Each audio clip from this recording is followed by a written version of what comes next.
आपलं Android app download केलं असेल तर ते नक्की करा. गुगल प्ले स्टोअरवर जाऊन MPSC tricks bye Ajay Kumar असं सर्च करा. त्या ठिकाणी तुम्हाला अशा पद्धतीनं आपलं ॲप्लिकेशन दिसेल.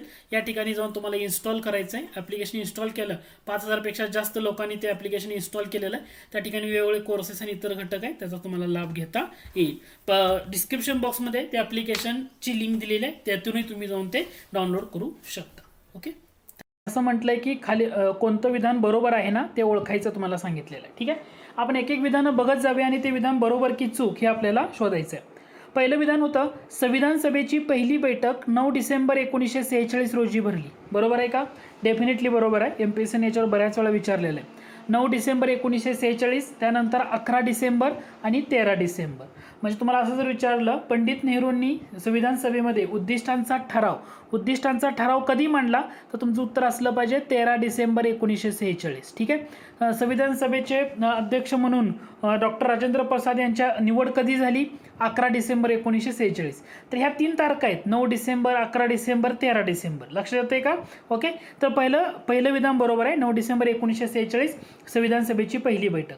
जर पहिलं विधान बरोबर असेल तर तुम्ही या ठिकाणी पर्याय क्रमांक 2 आणि पर्याय क्रमांक 4 हा तुम्ही या ठिकाणी इलिमिनेट करू शकता. तुम्हाला उत्तर निघून जाते.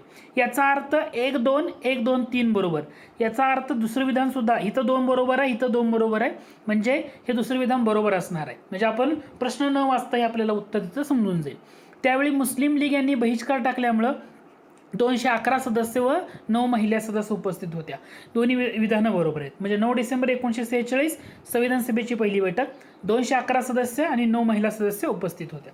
आता तिसरे विधान बरोबर की चूक याच्यावरनं तुमचं उत्तर निघणार आहे. तिसरे विधान आहे, संविधान सभेच्या उद्घाटन सत्रामध्ये अध्यक्षांनी संयुक्त राज्य अमेरिका म्हणजे USSR, चीन प्रजासत्ताक या देशाच्या सदिच्छा संदेशाचं वाचन केलं. हा पॉईंट MPSCला बऱ्याच वेळा विचारलेला आहे. आता तुम्हाला इथं पर्टिक्युलरली लक्षात आलं पाहिजे की काय लक्षात आलं पाहिजे, सदिच्छा संदेश म्हणजे अमेरिकेचं होतं का? यस. चीन प्रजासत्ताकचं होतं का? यस. पण USSRचं होतं का? नाही, सोव्हिएत युनियन म्हणतो. त्याच्याऐवजी इथं काय पाहिजे होतं? ऑस्ट्रेलियाचं पाहिजे होतं. काय पाहिजे होतं? ऑस्ट्रेलिया. USSR दिल्यामुळं हे विधान तुमचं चुकीचं ठरतंय. म्हणजे तुमचं करेक्ट उत्तर असणार आहे पर्याय क्रमांक 1 बरोबर. लक्षात आलं का? संविधान सभेची पहिली बैठक 9 डिसेंबर 1946. 11 डिसेंबर 1946ला संविधान सभेचे कायमस्वरूपी अध्यक्ष म्हणून डॉक्टर राजेंद्र प्रसाद यांची निवड. 13 डिसेंबर 1946ला पंडित नेहरूंनी उद्दिष्टांचा ठराव मांडला. त्यानंतर मुस्लिम लीगनं बहिष्कार टाकल्यामुळे 211 सदस्य 9 महिला उपस्थित. बरोबर आहे. आणि कोणत्या देशाच्या सदिच्छा संदेशाचं वाचन केलं होतं? संयुक्त राज्य अमेरिका, चीन प्रजासत्ताक आणि ऑस्ट्रेलिया. USSR नाही. त्याच्यामुळं पहिलं उत्तर बरोबर आहे. पुढचा प्रश्न आहे, जोड्या लावा. जोड्या लावा तुम्हाला काय केलंय, संविधान सभेच्या ज्या अध्यक्ष आणि समित्यांनी त्यांचे अध्यक्ष दिलेले आहेत आणि तुम्हाला असं म्हटलंय की जोड्या लावा. आता सगळ्यात महत्त्वाचा आणि इम्पॉर्टंट प्रश्न असतो की जोड्या लावा म्हणल्यानंतर तुम्हाला लगेच लक्षात आलं पाहिजे कोणती जोडी काय. आपण काय म्हटलं होतं, संघाचे कोण आहेत? नेहरू आणि प्रांताचे पटेल. जेव्हा संविधान सभेच्या समित्या आणि ह्या घटक लक्षात ठेवतो ना, संघ म्हटलं की तुमच्या डोळ्यासमोर काय आलं पाहिजे? नेहरू आलं पाहिजे. आणि प्रांत म्हटलं म्हणजे संघाचे नेहरू आणि प्रांताचे पटेल हे तुमच्या लक्षात आलं पाहिजे. आता याच्यावरने उत्तर निघते म्हणजे संघ अधिकार समिती असं तुम्हाला पहिल्यांदा दिसते. संघाचे कोण आहेत? नेहरू आहेत. ओके, म्हणजे तुमचं पंडित जवाहरलाल नेहरू उत्तर असायला पाहिजे. ला 4 कुठं आहे ते तुमचं उत्तर असणार. ला 4 या ठिकाणी आहे. म्हणजे तुम्हाला पुढची जोडी जरी नाही बघितली तरी तुमचं उत्तर या ठिकाणी असणार आहे. आपण एकदा चेक करून घेऊया. वित्त व स्टाफ समिती. वित्त व स्टाफ समिती म्हटलं तर तुमचं उत्तर आहे या ठिकाणी डॉक्टर राजेंद्र प्रसाद. बरोबर आहे. डॉक्टर राजेंद्र प्रसाद यांच्याकडे बऱ्याचशा समित्यांचं अध्यक्षपद होतं. ते महत्त्वाचे व्यक्ती आहेत हे तुम्हाला इथं माहीत असू द्या. अल्पसंख्याक उपसमिती SC मुखर्जी या ठिकाणी. ठीक आहे. आणि मूलभूत अधिकार उपसमिती म्हटलं JB कृपलानी. हे 2 गोष्टी महत्त्वाच्या आहेत. मूलभूत अधिकाराची जेव्हा उपसमिती म्हटलं जातं तेव्हा JB कृपलानी हे लक्षात घ्या. अल्पसंख्याकाची उपसमिती म्हटलं SC मुखर्जी. आणि अल्पसंख्याक आणि मूलभूत अधिकार या समितीचे अध्यक्ष म्हटलं तर तुमचं त्या ठिकाणी पाहिजे सरदार वल्लभभाई पटेल. आणि याच्यामध्ये तुमचं कन्फ्युजन होता कामा नये आणि हा घटक तुमच्या लक्षात आला पाहिजे. सिंपलचा प्रश्न आहे. पर्याय क्रमांक 4 हे तुमचं काय असणार आहे? करेक्ट आन्सर असणार आहे. प्रश्न बघा, घटना समितीमध्ये ब्रिटिश भारत देशातील चीफ कमिशनर प्रांतातील आणि भारतीय संरचनेतील किती प्रतिनिधी होते. म्हणजे तुम्हाला एकूण घटक जो आहे तो तुमच्या तिथं लक्षात आला पाहिजे. ठीक आहे, म्हणजे या ठिकाणी तुम्हाला काय 389 सदस्यांची फोड कशा पद्धतीनं होती हे तुमच्या लक्षात आलं पाहिजे. ठीक आहे, म्हणजे ब्रिटिश भारत प्रतिनिधी म्हटलं ते किती, तर ते होते 292. चीफ कमिशनर म्हटलं, चीफ कमिशनर प्रांत 4 आणि भारतीय संस्थाने 93. म्हणजे यांची बेरीज केली 296 अधिक 93 म्हणजे तुमचं 389 सदस्यांची फोड येते. याचा अर्थ तुम्हाला इथं तुम्हाला 290, 296, 296 हे तुमचे डायरेक्ट इलिमिनेट होऊन जाणार आहे. याचा अर्थ पर्याय क्रमांक बी बरोबर आहे. ब्रिटिश भारतातले 292, चीफ कमिशनरचे 4 आणि भारतीय संस्थानातले 93. म्हणजे ब बरोबर कुठं आहे, पर्याय क्रमांक 2 मध्ये. म्हणजे हे तुमचं काय असणार आहे, करेक्ट आन्सर असणार आहे. हे इथं महत्त्वाचं. पुढील प्रश्न बघा, तुम्हाला 3 विधानं दिली तर कोणतं विधान बरोबर आहे ते ओळखा असं सांगितलंय. ठीक आहे, पहिलं विधान होतं केंद्रातलं द्विशासन द्विगृही केंद्रीय कायदेमंडळ हे भारतीय संविधानाचं वैशिष्ट्य भारत सरकार अधिनियम 1935 द्वारे घेण्यात आलेले. आता थोडंसं बघा, द्विगृह केंद्रीय कायदेमंडळ म्हणजे तुमचं लक्षात आलं पाहिजे 1935च्या कायद्याद्वारे घेतलंय का, नाही. याचा अर्थ हे विधान चुकीचं आहे ना, कारण 1935चा कायदा म्हटलं, समजा तुम्हाला असं दिलं राज्यपालाचं राज्यपाल पद, राज्यपालाचे पद ही तरतूद कुठून घेतली, तुमचं उत्तर असलं पाहिजे 1935चा कायदा. किंवा नुसतं न्यायव्यवस्था दिलं तुम्हाला, नुसतं न्यायव्यवस्था दिलं, तुमचं उत्तर काय पाहिजे 1935चा कायदा.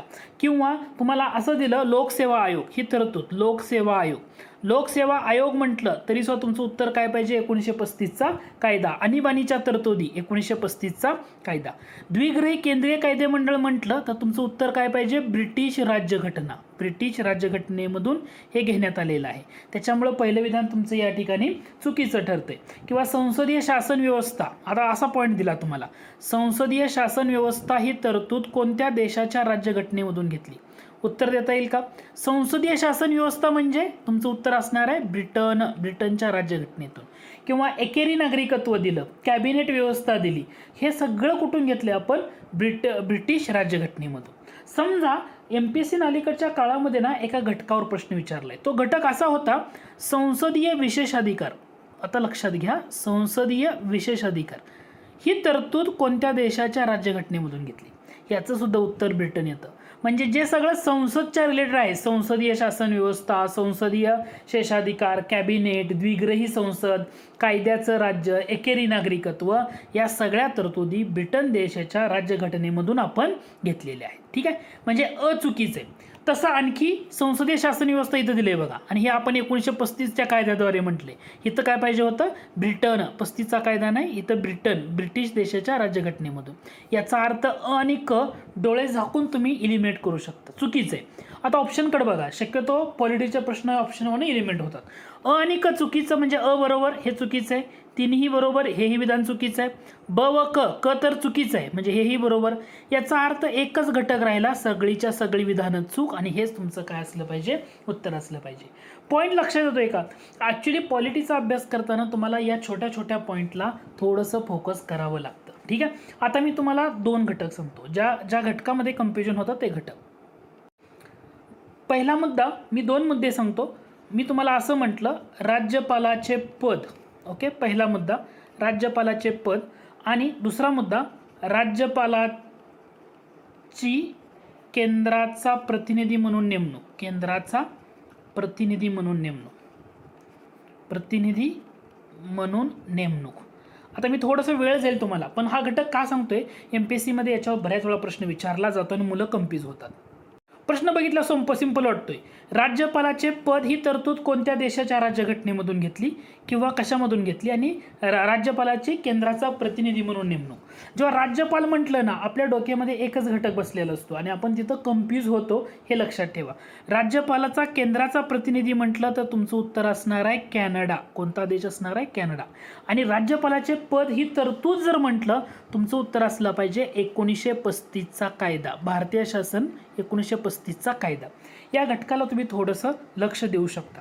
ठीक आहे, आता यानंतर आणखी महत्त्वाच्या घटकामध्ये तुम्हाला जेव्हा कन्फ्यूज केलं जातं किंवा ज्या घटकाला विचारलं जातं, किंवा बऱ्याच वेळा आपलं कसं होतं माहिती आहे का, सोडवताना आपण कन्फ्यूज होतो, ह्याचं उत्तर हे येतं की हे येतं, हे आपल्याला सांगता येत नाही. त्यातला पहिला घटक तो म्हणजे राज्यसभेच्या सदस्यांची निवडणूक. सध्या तो पॉईंट चर्चेत आहे म्हणून सांगतोय. ठीक आहे, पॉईंट फक्त समजून घ्या मला काय सांगायचं आहे. राज्यसभेच्या सदस्याची निवडणूक, कारण सध्या राज्यसभेच्या इलेक्शन्स किंवा राज्यसभा सदस्यांच्या घटक चर्चेत आहे. हा पहिला महत्त्वाचा मुद्दा. राज्यसभेच्या सदस्यांची निवडणूक हा पहिला घटक मी तुम्हाला सांगितला. आणि दुसरा मुद्दा, राज्यसभेवर काही सदस्यांचे नामनिर्देशन. आता मला कोण सांगू शकेल या दोन्ही तरतुदी कोणत्या कोणत्या देशाच्या राज्यघटनेमधून घेतल्या? पॉईंट लक्षात येतोय का? मी पहिला पॉईंट तुम्हाला या ठिकाणी म्हटलं, राज्यसभेचे सदस्यांची निवडणूक कोणत्या देशाच्या राज्यघटनेमधून, आणि राज्यसभेवर काही सदस्यांचं नामनिर्देशन हे कोणत्या देशाच्या राज्यघटनेमधून.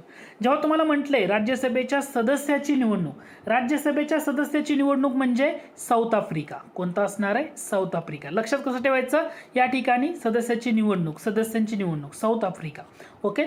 आणि राज्यसभेवर काही सदस्यांचं नामनिर्देशन करणं म्हणजे 250 पैकी जवळपास 12 सदस्यांचं नामनिर्देशन होतं, तर ते कोणत्या देशाच्या राज्यघटनेमधून? तर याचं उत्तर असलं पाहिजे आयरिश देशाच्या राज्यघटनेमधून. हे 2 पॉईंट मी परत एकदा तुम्हाला रिकॉल करायला सांगतोय. पॉईंट लक्षात येतोय का? राज्यपालाचं पद म्हटलं 1935चा कायदा. राज्यपालाची केंद्राचा प्रतिनिधी म्हणून नेमणूक म्हटलं कॅनडा देशाची राज्यघटना. त्यानंतर राज्यसभेच्या सदस्याची निवडणूक म्हटलं साऊथ आफ्रिकेची राज्यघटना. आणि राज्यसभेवर काही सदस्यांचं नामनिर्देशन म्हटलं आयरिश राज्यघटना. हे सगळे मुद्दे ना तुमच्या डोळ्यासमोर किंवा तुम्हाला कधीही झोपेतून विचारू द्या, तुम्हाला हे सांगता आलं पाहिजे. आणि हे खूप महत्त्वाचं आहे. याला बरंचसं वेटेज तुमचं यावर अवलंबून राहतं, तुम्ही कशा पद्धतीने हे टॅकल करताय. आय होप हा घटक तुमचा क्लिअर झाला असेल. समजा तुम्हाला आणखी दिलं पुढं समजा तुम्हाला असा एक मुद्दा दिला, काय उत्तर द्याल? समवर्ती सूची ही तरतूद आपण कोणत्या देशाच्या घटनेमधून घेतली? कंकरंट लिस्ट म्हणतो आपण त्याला, ठीक आहे, इंग्रजीमध्ये. समवर्ती सूची म्हटलं तर तुमचं काय असलं पाहिजे? ऑस्ट्रेलियाकडनं आणखी आपण काय घेतलं तर जे संयुक्त बैठक दोन्ही सभागृहाची, संसदेच्या दोन्ही सभागृहाची संयुक्त बैठक असते, आणि ह्या संयुक्त बैठकीची तरतूद आपण ऑस्ट्रेलिया देशाच्या राज्यघटनेतून घेतली. किंवा व्यापार वाणिज्य स्वातंत्र्य हे सुद्धा ऑस्ट्रेलिया देशाच्या राज्यघटनेतून. आता हा प्रश्न सुद्धा ज्यांना पर्टिक्युलरली माहीत आहे ना तेच उत्तर देऊ शकतात, पण ज्यांना एक्झॅक्टली माहीत नाही ते उत्तर देऊ शकत नाही.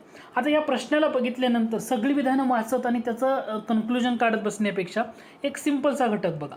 आपण आता एक घटक बघितला होता, राज्यसभेवर काही सदस्यांचं नामनिर्देशन. जस्ट अगोदरच्या प्रश्नामध्ये आपण एक्सप्लेन करताना सांगितलं होतं. मी काय म्हटलं होतं? राज्यसभेच्या सदस्याची निवडणूक जर असेल तर आपण दक्षिण आफ्रिकेच्या राज्यघटनेमधून ती तरतूद घेतली, साऊथ आफ्रिका. आणि राज्यसभेवर काही सदस्यांचं नामनिर्देशन करणं म्हणजे ही कॅनडा देशाच्या राज्यघटनेतून घेतली का? नाही. आपण आत्ताच बघितलं आयरिश देशाच्या राज्यघटनेतून, आयर्लंड देशाच्या राज्यघटनेतून घेतली. याचा अर्थ ब हे घटक चुकीचं आहे हे तुम्हाला बघितल्या लक्षात येतं. आणि जर ब चुकीचं असेल तर पहिलं विधान आणि दुसरं विधान तुम्ही डोळे झाकून इलिमिनेट करू शकता, म्हणजे उत्तर 3 किंवा 4 यामध्ये तुमचं असू शकतं. ठीक आहे. आणखी तुम्ही पुढे गेला त्याच्यामध्ये तुम्हाला घटक लक्षात येईल. भारतीय संविधानात प्रस्ताविकेमध्ये सामाजिक, आर्थिक व राजकीय न्यायाचे आदर्श. काय म्हटलंय तुम्हाला? सामाजिक, आर्थिक व राजकीय न्यायाचे आदर्श हे फ्रान्सकडून घेण्यात आले. आता प्रस्ताविकेमधलं सामाजिक, आर्थिक, राजकीय न्याय म्हटलं तर तुमचं उत्तर काय असलं पाहिजे? सोव्हिएत रशियाची घटना, सोव्हिएत युनियन म्हणतो किंवा सोव्हिएत रशिया म्हणा, सोव्हिएत रशिया म्हणजे अगोदरचा, त्यांच्यामधून घेतले आपण सामाजिक, आर्थिक आणि राजकीय न्यायाचे आदर्श. फ्रान्सकडून घेतलंय का? नाही. फ्रान्सकडून आपण प्रस्ताविकेमधलं काय घेतलंय? स्वातंत्र्य, समता आणि बंधुता. फ्रान्स म्हटलं स्वातंत्र्य, समता व बंधुता हे तरतूद आपण यामध्ये घेतले. याचा अर्थ क सुद्धा तुमचा काय आहे? चुकीचा आहे. हा सुद्धा चुकीचा आहे. डोळे झाकून सर्वच्या सर्व विधानं तुमची चुकीची आहेत हे तुमच्या इथं लक्षात येईल. कारण जपानच्या संविधानातून आपण एकच तरतूद घेतली आहे, ती म्हणजे कायद्यानं प्रस्थापित पद्धत. परंतु कायदा करण्याची पद्धत ही जपानच्या संविधानातून घेतलेली नाही आहे. याचा अर्थ हे सुद्धा विधान चुकीचं आहे. परंतु कायद्याने प्रस्थापित पद्धत म्हटलं जपानची राज्यघटना हे तुमचं त्या ठिकाणी बरोबर येईल. याचा अर्थ पर्याय क्रमांक 4 हे तुमचं डेफिनेटली बरोबर आहे. लक्षात यायला पाहिजे तुम्हाला. म्हणजे 2 मुद्दे मी तुम्हाला इथं क्लिअर करू इच्छितो. पहिला मुद्दा, राज्यसभेवर काही सदस्यांचं नामनिर्देशन करणं हे आपण आयरिश राज्यघटनेतून घेतलं. आणि राज्यसभेचे जे सदस्य आहेत, सध्या आता इलेक्शन्स होत आहेत, राज्यसभा सदस्यांच्या निवडणुका, हे कोणत्या देशातून म्हटलं? South Africa. राज्यसभा सदस्यांची निवडणूक ही आपण दक्षिण आफ्रिकेची राज्यघटना. आणि राज्यसभेवर काही सदस्यांचं नामनिर्देशन आयरिश राज्यघटना. तसं भारतीय संविधानाच्या प्रस्ताविकेमधलं स्वातंत्र्य, समता आणि बंधुता फ्रान्स देशाखंड आणि सामाजिक, आर्थिक, राजकीय न्यायाचे आदर्श हे आपण सोव्हिएत रशिया देशाच्या राज्यघटनेतून घेतलं. या मुद्द्याला थोडंसं तुम्ही ट्रेस करा, म्हणजे तुम्हाला कसाही प्रश्न विचारू द्या, तुमचं उत्तर त्या ठिकाणी तुम्हाला देता आलं पाहिजेच. पुढचा प्रश्न बघा. भारत सरकार कायदा 1919चे कोणते प्रमुख वैशिष्ट्य नव्हते? प्रमुख वैशिष्ट्य नव्हते. आता हे बघितल्या तुम्ही त्या ठिकाणी उत्तर देऊ शकताय. कारण मुस्लिम लोकांसाठी स्वातंत्र्य प्रतिनिधित्व हे आपण 1909च्या कायद्यामध्ये बघायला मिळतं. मुस्लिमसाठी सुरुवातीला महत्त्वाचे तरतूद 1909चा. हे 1919च्या ह्याचं प्रमुख वैशिष्ट्य म्हणतोय. प्रमुख वैशिष्ट्य नव्हतं. प्रांतामध्ये द्विशासन पद्धती असेल किंवा प्रांतावर केंद्रीय नियंत्रणाचं शिथिलीकरण असेल, विधानमंडळ अधिक प्रातिनिधिक बनवणं, हे सगळं असेल. परंतु मुस्लिम लोकांसाठी स्वातंत्र्य प्रतिनिधित्व 1909च्या कायद्यानं होतं. 1919च्या कायद्याने शिखांसाठी स्वतंत्र मतदारसंघ हा आलेला होता. तर हा घटक तुमच्या इथं लक्षात यायला पाहिजे. पुढचा प्रश्न बघा. प्रश्न असा होता, भारत मंत्र्याचा पगार भारतीय तिजोरीतून न देता तो इंग्लंड देशाच्या तिजोरीतून द्यावा ही तरतूद कोणत्या कायद्यामध्ये करण्यात आली? तर भारत मंत्री हा जो आहे 1858चा जो कायदा आहे, 1858च्या कायद्यामुळं हे पद ॲक्च्युली निर्माण झालं. आणि याचा पगार सुरुवातीला काय केला जात होता, तर तो भारताच्या तिजोरीतून दिला जात होता. भारताची तिजोरी. ओके, म्हणजे तुम्हाला घटक लक्षात येऊ द्या. कोणाचा पगार? भारत मंत्री हा जो घटक आहे यांचा पगार. पण झालं असं काय, हे सगळं 1919च्या कायद्यानं बदललं.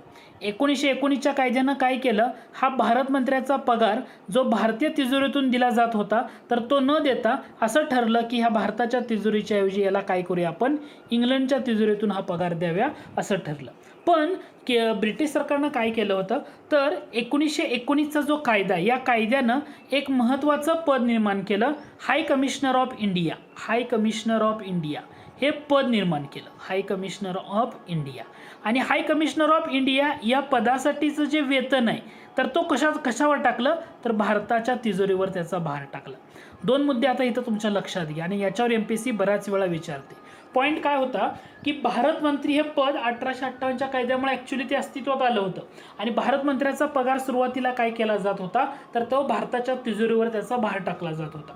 1919च्या कायद्यानं काय केलं, हा जो भारत मंत्री आहे या भारत मंत्र्याचा पगार भारताच्या तिजोरीवरचा भार काढला आणि तो कोणाला दिला, इंग्लंडच्या तिजोरीवर दिला. परंतु 1919च्या कायद्याने एक नवीन पद तयार केलं, हाय कमिशनर ऑफ इंडिया. आणि या हाय कमिशनर ऑफ इंडियाचा पगार हा भार कशावर टाकला, भारताच्या तिजोरीवर टाकला. म्हणजे एक गोष्ट केली 1919च्या कायद्यानं, इकडं भारत मंत्र्याचा पगाराचा भार ढकलून दिला इंग्लंडकडं, पण नवीन पद केलं हाय कमिशनर ऑफ इंडिया, त्याचा भार भारतीय तिजोरीवर टाकला. म्हणजे इकडून दिला आणि इकडून काढून घेतलं, अशा पद्धतीनं घटक आहे. शेवटी दोन्हीपैकी एका पदाचा भार हा भारतीय तिजोरीवर पडलेला आहेच. ओके, मग तुम्हाला परीक्षेला काय होतं, याच्यावर परीक्षेला बऱ्याच वेळा विचारलं होतं, हाय कमिशनर ऑफ इंडिया हे पद कोणत्या कायद्यानं निर्माण झालं? उत्तर असलं पाहिजे 1919चा कायदा. भारत मंत्री हे पद म्हटलं 1858चा कायदा. त्यानंतर भारत मंत्र्याचा पगार भारतीय तिजोरीतून द्यायला सुरुवात 58 पासूनच होती, परंतु तो इंग्लंडच्या तिजोरीतून कधीपासून झाली, तर ती 1919च्या कायद्यानं. मग हाय कमिशनर ऑफ इंडियाचा जो पगार आहे तो कोणत्या भार कशावर होता, भारताच्या तिजोरीवर होता. हा सगळा घटक आहे ना, हे तुम्हाला समजणं तेवढंच महत्त्वाचं ठरतं. अ गट आणि ब गट दिले, जोड्या लावा असं म्हटलंय. आता सिंपलचा घटक आहे. आपण आता जस्ट अगोदर झालेल्या घटकामध्ये बघितलं होतं, समवर्ती सूची ही तरतूद आपण ऑस्ट्रेलिया खंड घेतली. तसंच ऑस्ट्रेलिया खंड आपण संसदेच्या दोन्ही सभागृहाची संयुक्त बैठक ही तरतूद सुद्धा घेतलेली आहे. म्हणजे क ला 1 कुठं आहे, पर्याय क्रमांक 1 आणि 4 मध्ये, याचा अर्थ 2 बी चुकीचं आणि 3 पण चुकीचं आहे. कायद्याचं राज्य म्हटलं आपण इंग्लंड खंड घेतलं, म्हणजे अ ला 2 कुठं आहे, तुमचं उत्तर असलं तिथं अ ला 2 कुठं आहे, अ ला 2 या ठिकाणी, याचा अर्थ पर्याय क्रमांक 1 हे तुमचं डेफिनेटली उत्तर झालं. आता दोन महत्त्वाचे मुद्दे, घटना दुरुस्ती प्रक्रिया किंवा घटना दुरुस्ती पद्धत असं म्हटलं जातं. घटना दुरुस्ती पद्धत असं जेव्हा म्हटलं जातं तेव्हा तुमचं उत्तर काय असलं पाहिजे, दक्षिण आफ्रिका हे तुमचं उत्तर असलं पाहिजे. घटना दुरुस्ती पद्धत म्हणतोय तुम्हाला, काय असलं पाहिजे, दक्षिण आफ्रिका. दक्षिण आफ्रिकेतून मगाच्या आपण अगोदर एक भाग बघितला होता, राज्यसभा सदस्यांची निवडणूक. हे लक्षात ठेवायचं, कारण सध्या इलेक्शन्स आहेत ना राज्यसभेच्या.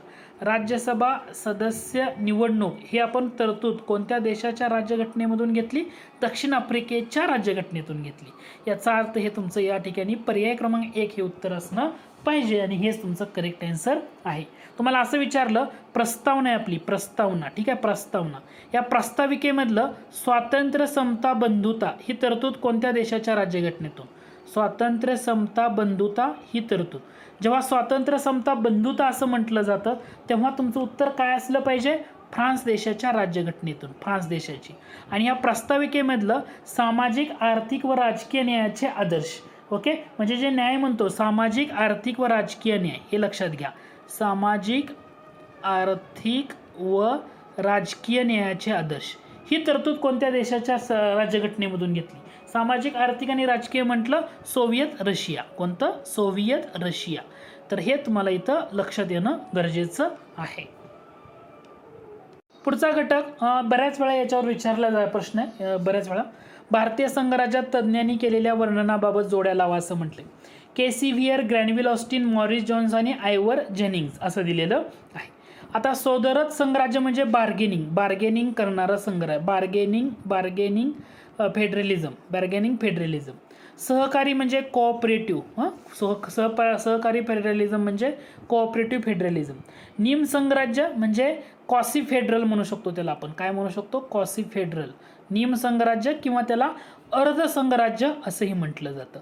आता याच्यावरनं उत्तर तुम्हाला देता आलं पाहिजे. जसं मॉरिस जोन्स म्हटलं तर मॉरिस जोन्स यांनी बार्गेनिंग फेडरलिझम म्हणजे क ला उत्तर 1 असणार आहे, क ला उत्तर 1 आहे, म्हणजे ह्या 2 ठिकाणी तुमचं उत्तर आहे, म्हणजे 1 पण येणार नाही आणि 2 पण येणार नाही. या ठिकाणी क ला 1 तुम्हाला पाहायला मिळेल. आयवर जेनिंग यांनी म्हटलं प्रबळ केंद्रीय प्रवृत्तीचं संघराज्य, काय म्हटलं होतं, प्रबळ केंद्रीय, म्हणजे ड ला 4 कुठं आहे, या ठिकाणी आहे. याचा अर्थ तुमचं उत्तर काय असणार आहे, 10चं उत्तर असणार आहे, पर्याय क्रमांक 3. म्हणजे केसी व्हियर यांच्याबद्दल जर बघितलं, केसी व्हियर म्हटलं तर त्यांनी काय म्हटले, केसी व्हियर कॉसी फेडरल, अर्ध संघराज्य किंवा निम संघराज्य असं केसी व्हियर यांनी म्हटले. कोणी म्हटले, केसी व्हियर. लक्षात ठेवा, भारतीय संघराज्याचं वर्णन करताना कॉसी फेडरल म्हणजेच अर्ध संघराज्य किंवा त्याला निम संघराज्य असं आपण म्हणतो, ठीक आहे. ग्रॅनविल ऑस्टिन यांनी काय म्हटलेलं आहे, सहकारी संघराज्य, कोऑपरेटिव्ह फेडरलिझम. ग्रॅनविल ऑस्टिन म्हटलं कोऑपरेटिव्ह फेडरलिझम. केसी व्हियर म्हटलं कॉसी फेडरल, अर्ध संघराज्य किंवा निम संघराज्य. मॉरिस जोन्स बार्गेनिंग फेडरलिझम आणि आयवर जेनिंग यांनी प्रबळ केंद्रीय प्रवृत्तीचं संघराज्य. बऱ्याच लोकांना ना हीच नावं लक्षात राहतात, म्हणून मॉरिस जोन्स म्हटलं बार्गेनिंग फेडरलिझम, ठीक आहे. Granville Austin cooperative federalism, Ivor Jennings केंद्रीय प्रवृत्तीचं संघराज्य आणि केसी व्हियर म्हटलं सब फेडरलिझम, कॉसी फेडरलिझम, त्याला अर्ध किंवा निम संघराज्य असं आपण म्हणतो. पुढचा घटक आहे बघा, भारतीय राज्यघटनेच्या परिशिष्ट 6 मध्ये डॅश डॅश या 4 घटक राज्य क्षेत्रामधील जनजाती जमाती क्षेत्राच्या प्रशासनाबाबत तरतुदी आहे. जेव्हा भारतीय राज्यघटनेचं परिशिष्ट 6 म्हणतो तर तिथं तुम्ही लक्षात ठेवताना बरेच लोक कन्फ्यूज होतात. मणिपूर येतं, नागालँड येतं, किंवा त्रिपुरा येतं, मिझोराम येतं, आसाम येतं की मेघालय येतं. आता मी कसं लक्षात ठेवतो किंवा माझ्या कसं लक्षात राहतं, मला हे परत वाचायची गरज पडत नाही. एकदा मी जर बघितलं तर माझं कन्फ्युजन होत नाही. मी लक्षात असं ठेवलं, मी सांगतो माझी ट्रिक काय आहे. मी अशा पद्धतीनं लक्षात ठेवतो, अशी मैत्री माझी तुझी, असं मी लक्षात ठेवले. मी काय लक्षात ठेवले बघा, अशी मैत्री माझी तुझी. आता मी इथं तुम्हाला माझ्या पद्धतीनं सांगतोय, तुम्हाला समजलं तर घ्या, नसेल तर इग्नोर करा. जेव्हा या टाईपचा प्रश्न विचारला जातो ना तर मी असं लक्षात ठेवतो, अशी म्हणजे काय, अस म्हणजे या ठिकाणी तुमचं आसाम असलं पाहिजे. अशी मैत्री माझी तुझी, ओके. मैत्री, त्रि म्हणजे त्रिपुरा, डोळे झाकून लक्षात आलं पाहिजे तुमच्या, त्रि म्हणजे त्रिपुरा. मै म्हणजे काय, या ठिकाणी मै वर्ण कोणतं राज्य येऊ शकतं, मेघालय येऊ शकतं. मात्रावालं. मिझोराम येणार आहे का, नाही, म्हणजे मेघालय. ठीक आहे. आणि माझी म्हणजे काय, मिझोराम. मिझोराममध्ये मज माझी म्हणून हे काय असणार आहे, मिझोराम असणार आहे. म्हणजे परिशिष्ट 6 मिझोराम. ओके. परिशिष्ट 6 मधल्या कोणत्या घटक राज्य असं जर विचारलं, अशी मैत्री माझी तुझी. तुझी हे शब्द काय घेतलाय हे तुमच्या लक्षात येण्यासाठी, आपल्या मैत्री आहे म्हणजे हा सायलेंट वर्ड आहे. अशी मैत्री माझी तुझी म्हणजे आसाम, मेघालय, त्रिपुरा, मिझोराम. आसाम, मेघालय, त्रिपुरा, मणिपूर आहे म्हणजे नाही. त्यानंतर आसाम आहे, मेघालय आहे, मिझोराम आहे, पण नागालँड दिले नाही. आसाम, नागालँड दिले नाही. आसाम, मेघालय, त्रिपुरा, मिझोराम म्हणजे हे उत्तर असणार आहे. पर्याय क्रमांक 4 हे तुमचं बरोबर. लक्षात आलं का? भारतीय राज्यघटनेच्या परिशिष्ट 6 मध्ये कोणत्या 4 घटक राज्यांच्या क्षेत्रामधील जनजाती किंवा जनजमाती यांच्या क्षेत्राच्या प्रशासनाबाबत तरतुदी आहेत. लक्षात ठेवताना एक डोळं झाकून लक्षात ठेवा, आज पाठ करा, तुम्ही कधी विचारलं तर कन्फ्यूज होणार नाही. अशी मैत्री माझी तुझी म्हणजे आसाम, मैत्री म्हणजे मेघालय, त्रिपुरा आणि माझी म्हणजे मिझोराम म्हणजे आसाम, मेघालय, त्रिपुरा आणि मिझोराम. या पद्धतीनं तुम्ही या ठिकाणी लक्षात ठेवू शकता आणि उत्तर देता येईल. आता पुढचा हा स्ट्रेट फॉरवर्ड आहे, पण बऱ्याच वेळा आपण काय करतो, वाचताना सिंपल घटकाला कन्फ्यूज करतो. म्हणजे भारतीय राज्यघटनेतल्या परिशिष्ट आणि त्याच्या जोड्या. आता अशा टाईपचे प्रश्न तुम्हाला विचारले जातात प्रिलिमला, हे लक्षात ठेवा, हे महत्त्वाचं आहे. 7व्या परिशिष्टामध्ये काय आहे, 8व्यामध्ये काय आहे, 9व्यामध्ये काय आहे आणि 12व्यामध्ये काय आहे, अशा टाईपचा प्रश्न तुम्हाला दिलेला आहे.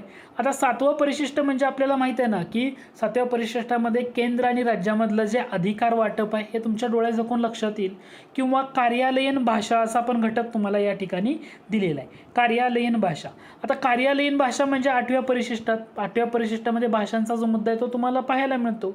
9व्या परिशिष्ट म्हणजे जमीन सुधारणा कायद्यांच्या संदर्भात येतं. 9वं परिशिष्ट म्हणजे जमीन सुधारणा कायद्यांच्या संदर्भात येतं. आणि 12व्या परिशिष्टामध्ये नगरपालिकांचे अधिकार, अधिसत्ता व जबाबदारी. म्हणजे अ ला तुमचं उत्तर असलं पाहिजे या ठिकाणी 3. अ ला 3 कुठं आहे, या ठिकाणी आहे, या ठिकाणी आहे. त्याच्यानंतर ब ला 2, ब ला 2 या ठिकाणी म्हणजे पर्याय क्रमांक 1 हे तुमचं करेक्ट आन्सर आहे. लक्षात आलं का? 7वं परिशिष्ट, 9वं परिशिष्ट, 8वं परिशिष्ट आणि 12वं परिशिष्ट. फक्त जोड्या लावायच्यात. हे बेसिक घटकावर विचारला जाणारा प्रश्न. पुढचा प्रश्न बघा. आता हा प्रश्न सोडवताना तुम्हाला इंग्लिश लक्षात ठेवणं, वर्ड लक्षात ठेवणं गरजेचं आहे. 1976च्या 42व्या घटना दुरुस्तीने उद्देश पत्रिकेमध्ये डॅश डॅश डॅश डॅश आणि डॅश डॅश शब्द जोडण्यात आले आणि पर्यायामधून करेक्ट आन्सर ओळखायला सांगितले. आता याच्यामध्ये समाजवादी डेफिनेटली आहे, धर्मनिरपेक्ष डेफिनेटली आहे. प्रजासत्ताक हा जो वर्ड आहे 1976च्या 42व्या घटना दुरुस्तीद्वारे जोडण्यात आला का? नाही. म्हणजे क येणार नाही. जर क येणार नसेल तर इथं क आहे, इथं क आहे, म्हणजे हे दोन्ही ऑप्शन तुम्ही या ठिकाणी इलिमिनेट करू शकता.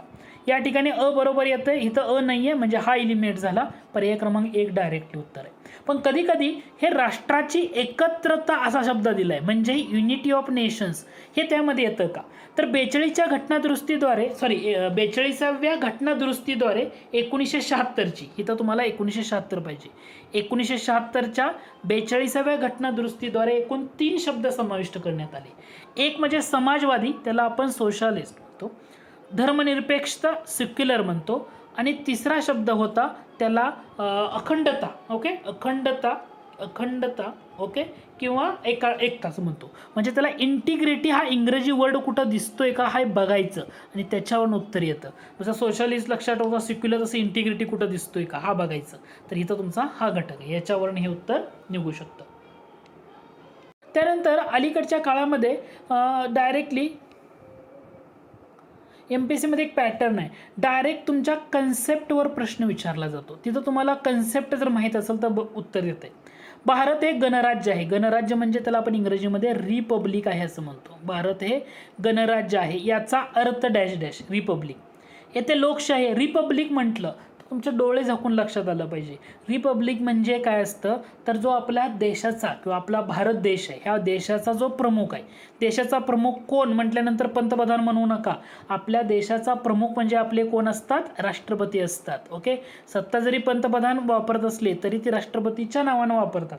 म्हणजे आपल्या देशाचा प्रमुख कोण? राष्ट्रपती. तर हा राष्ट्रपती काय असतो तर तो लोकांनी निवडून दिलेला आहे. भारतामध्ये लोकांनी निवडून दिलाय, पण ते कसं आहे? इनडायरेक्टली आहे. आहे, इनडायरेक्टली आहे. ओके, म्हणजे भारत हा रिपब्लिक आहे म्हणजे काय, तर आपला जो देशाचा प्रमुख म्हणजे राष्ट्रप्रमुख कोण आहे, राष्ट्रपती, हा लोकांनी अप्रत्यक्षरित्या म्हणजे इनडायरेक्टली निवडून दिलेला असतो. म्हणून भारत हे काय गणराज्य म्हटलं तर याच्या डेफिनेशन्समध्ये हा घटक तुमच्या लक्षात राहू द्या. बाकी इतर काही दिलं तरी बघायची गरज नाही आहे. याच्यावर MPSCनं अलीकडचा जो ट्रेंड आहे, बऱ्याच वेळा प्रश्न विचारताना अँगलनं विचारतो. भारत हे रिपब्लिक आहे, गणराज्य आहे म्हणजे काय, तर राष्ट्रप्रमुख किंवा राष्ट्रपती हा लोकांनी अप्रत्यक्षरित्या निवडून दिलेला असतो. हे तुमचं काय असणार आहे, करेक्ट आन्सर असणार आहे. कधी याच घटकाला तुम्हाला थोडंसं फिरवलं जातं. म्हणजे कसं, according to the preamble of the Indian constitution India is republic, म्हणजे भारत हा प्रजासत्ताक आहे, रिपब्लिक आहे. ओके, याचा अर्थ कसा होतो, राज्यकर्ता वंश परंपरागत नसतो, बरोबर आहे. सार्वभौम सत्ता केंद्रीय मंत्रिमंडळामध्ये नाही. शासन प्रमुख हा जनतेकडून विशिष्ट काळासाठी आणि राष्ट्रप्रमुख हा जनतेकडून विशिष्ट काळासाठी. मी काय म्हटलं, देशाचा प्रमुख म्हणजे राष्ट्रप्रमुख हा जनतेकडं विशिष्ट काळासाठी, म्हणजे अ आणि ड हे तुमचं करेक्ट पाहिजे. असं ऑप्शन कुठे आहे, पर्याय क्रमांक 2 मध्ये. डायरेक्टली काय असणार आहे, तुमचं करेक्ट आन्सर या ठिकाणी असणार आहे. पुढचा घटक आहे जीवित व व्यक्तिगत स्वातंत्र्याचं संरक्षण, अनुच्छेद 21 या हक्कामध्ये डॅश डॅशचा समावेश होतो. आता जीवित व व्यक्तिगत स्वातंत्र्याचं संरक्षण 21 मध्ये येतं. याच्यामध्ये फक्त एवढंच घटक लक्षात ठेवायचं, याच्यामध्ये कोणते 2 घटक येत नाहीत. संपाचा हक्क येत नाही, बोनसचा हक्क जो आहे तो घटक आहे ना, तो येणार नाही. म्हणजे संपाचा हक्क येणार नाही, प्रदेश गमन करण्याचा हक्क आहे, एकांतवासाच्या शिक्षेविरुद्धचा हक्क आहे, जीवनावश्यक बाबी संदर्भात कायद्यांचा हक्क आहे. संपाचा हक्क येत नाही म्हणजे अ येत नाही. इथं अ आहे, इथं अ आहे, परंतु इथं बकड आहे, म्हणजे पर्याय क्रमांक 2 हे तुमचं करेक्ट आहे. कारण इथं कड बरोबर पण ब पण आहे ना, प्रदेश गमन करण्याचा हक्क. याचा अर्थ पर्याय क्रमांक 2 हे तुमचं डोळे झाकून करेक्ट आन्सर असणार आहे. ठीक आहे, लक्षात ठेवा. MPSCला यावर बऱ्याच वेळा प्रश्न विचारलाय की राज्यघटनेनं मूलभूत हक्कांच्या अंमलबजावणीसाठी निर्देश किंवा रीट जारी करण्याचे अधिकार दिलेत. तर हे आपण सुप्रीम कोर्ट आणि हायकोर्ट, ठीक आहे. फक्त आर्टिकल लक्षात ठेवा. ज्यावेळी तुम्हाला हायकोर्ट म्हणतो तेव्हा तुमचं कलम असलं पाहिजे 226, सुप्रीम कोर्ट म्हटलं तर कलम 32. हे दोन्हीमधून म्हणजे सर्वोच्च न्यायालयास कलम 32 आणि उच्च न्यायालयास कलम 226 अन्वये. हे तुमचं करेक्ट आन्सर या ठिकाणी असायला पाहिजे. पुढचा घटक आहे समानतेचा अधिकार म्हणजे राईट ऑफ इक्वेलिटी. कायद्यासमोर समानता डेफिनेटली आहे. अस्पृश्य समाप्ती डेफिनेटली आहे. पदव्यांची समाप्ती म्हणजे ॲबॉल्युशन ऑफ टायटल्स डेफिनेटली आहे. समान अभिव्यक्ती स्वातंत्र्य 19 मध्ये येतं, त्याच्यामुळे 18 पर्यंत येऊ शकत नाही समानतेच्या अधिकारामध्ये. म्हणजे राईट ऑफ इक्वेलिटीमध्ये अभिव्यक्ती स्वातंत्र्य येणार नाही. जर ड येणार नसेल तर ड इथं आहे, इथं आहे आणि इथं ड आहे, म्हणजे पर्याय क्रमांक 3 हे तुम्ही काय करू शकता, उत्तर देऊ शकता. आता हा सुद्धा प्रश्न तुमच्या बेसिक घटकावरच आहे, तुमच्या लक्षात यायला पाहिजे. पुढचा प्रश्न बघा, योग्य कथन ओळखा असं म्हटले. 2 विधानं दिलेत आणि कोणतं विधान बरोबर आहे ते ओळखा. डॉक्टर बाबासाहेब आंबेडकरांनी भाग 3चं वर्णन संविधानाचा सर्वात्मक टीकात्मक भाग असं केले. याच्यावर परीक्षेला खूप वेळा प्रश्न आला आहे. आंबेडकरांनी भाग 3चं वर्णन काय केलंय, संविधानाचा सर्वात टीकात्मक भाग. तर हे तुमचं विधान काय आहे, बरोबर आहे. डॉक्टर बाबासाहेब आंबेडकर यांनी अनुच्छेद 32चं वर्णन संविधानाचा आत्मा व हृदय असं केलंय. 32चं संविधानाचा आत्मा व हृदय हे सुद्धा बरोबर आहे. इथं तुमची दोन्ही विधानं बरोबर आहेत. हे दोन्ही विधानं कोणाची आहेत, डॉक्टर बाबासाहेब आंबेडकर यांची आहेत, लक्षात ठेवा.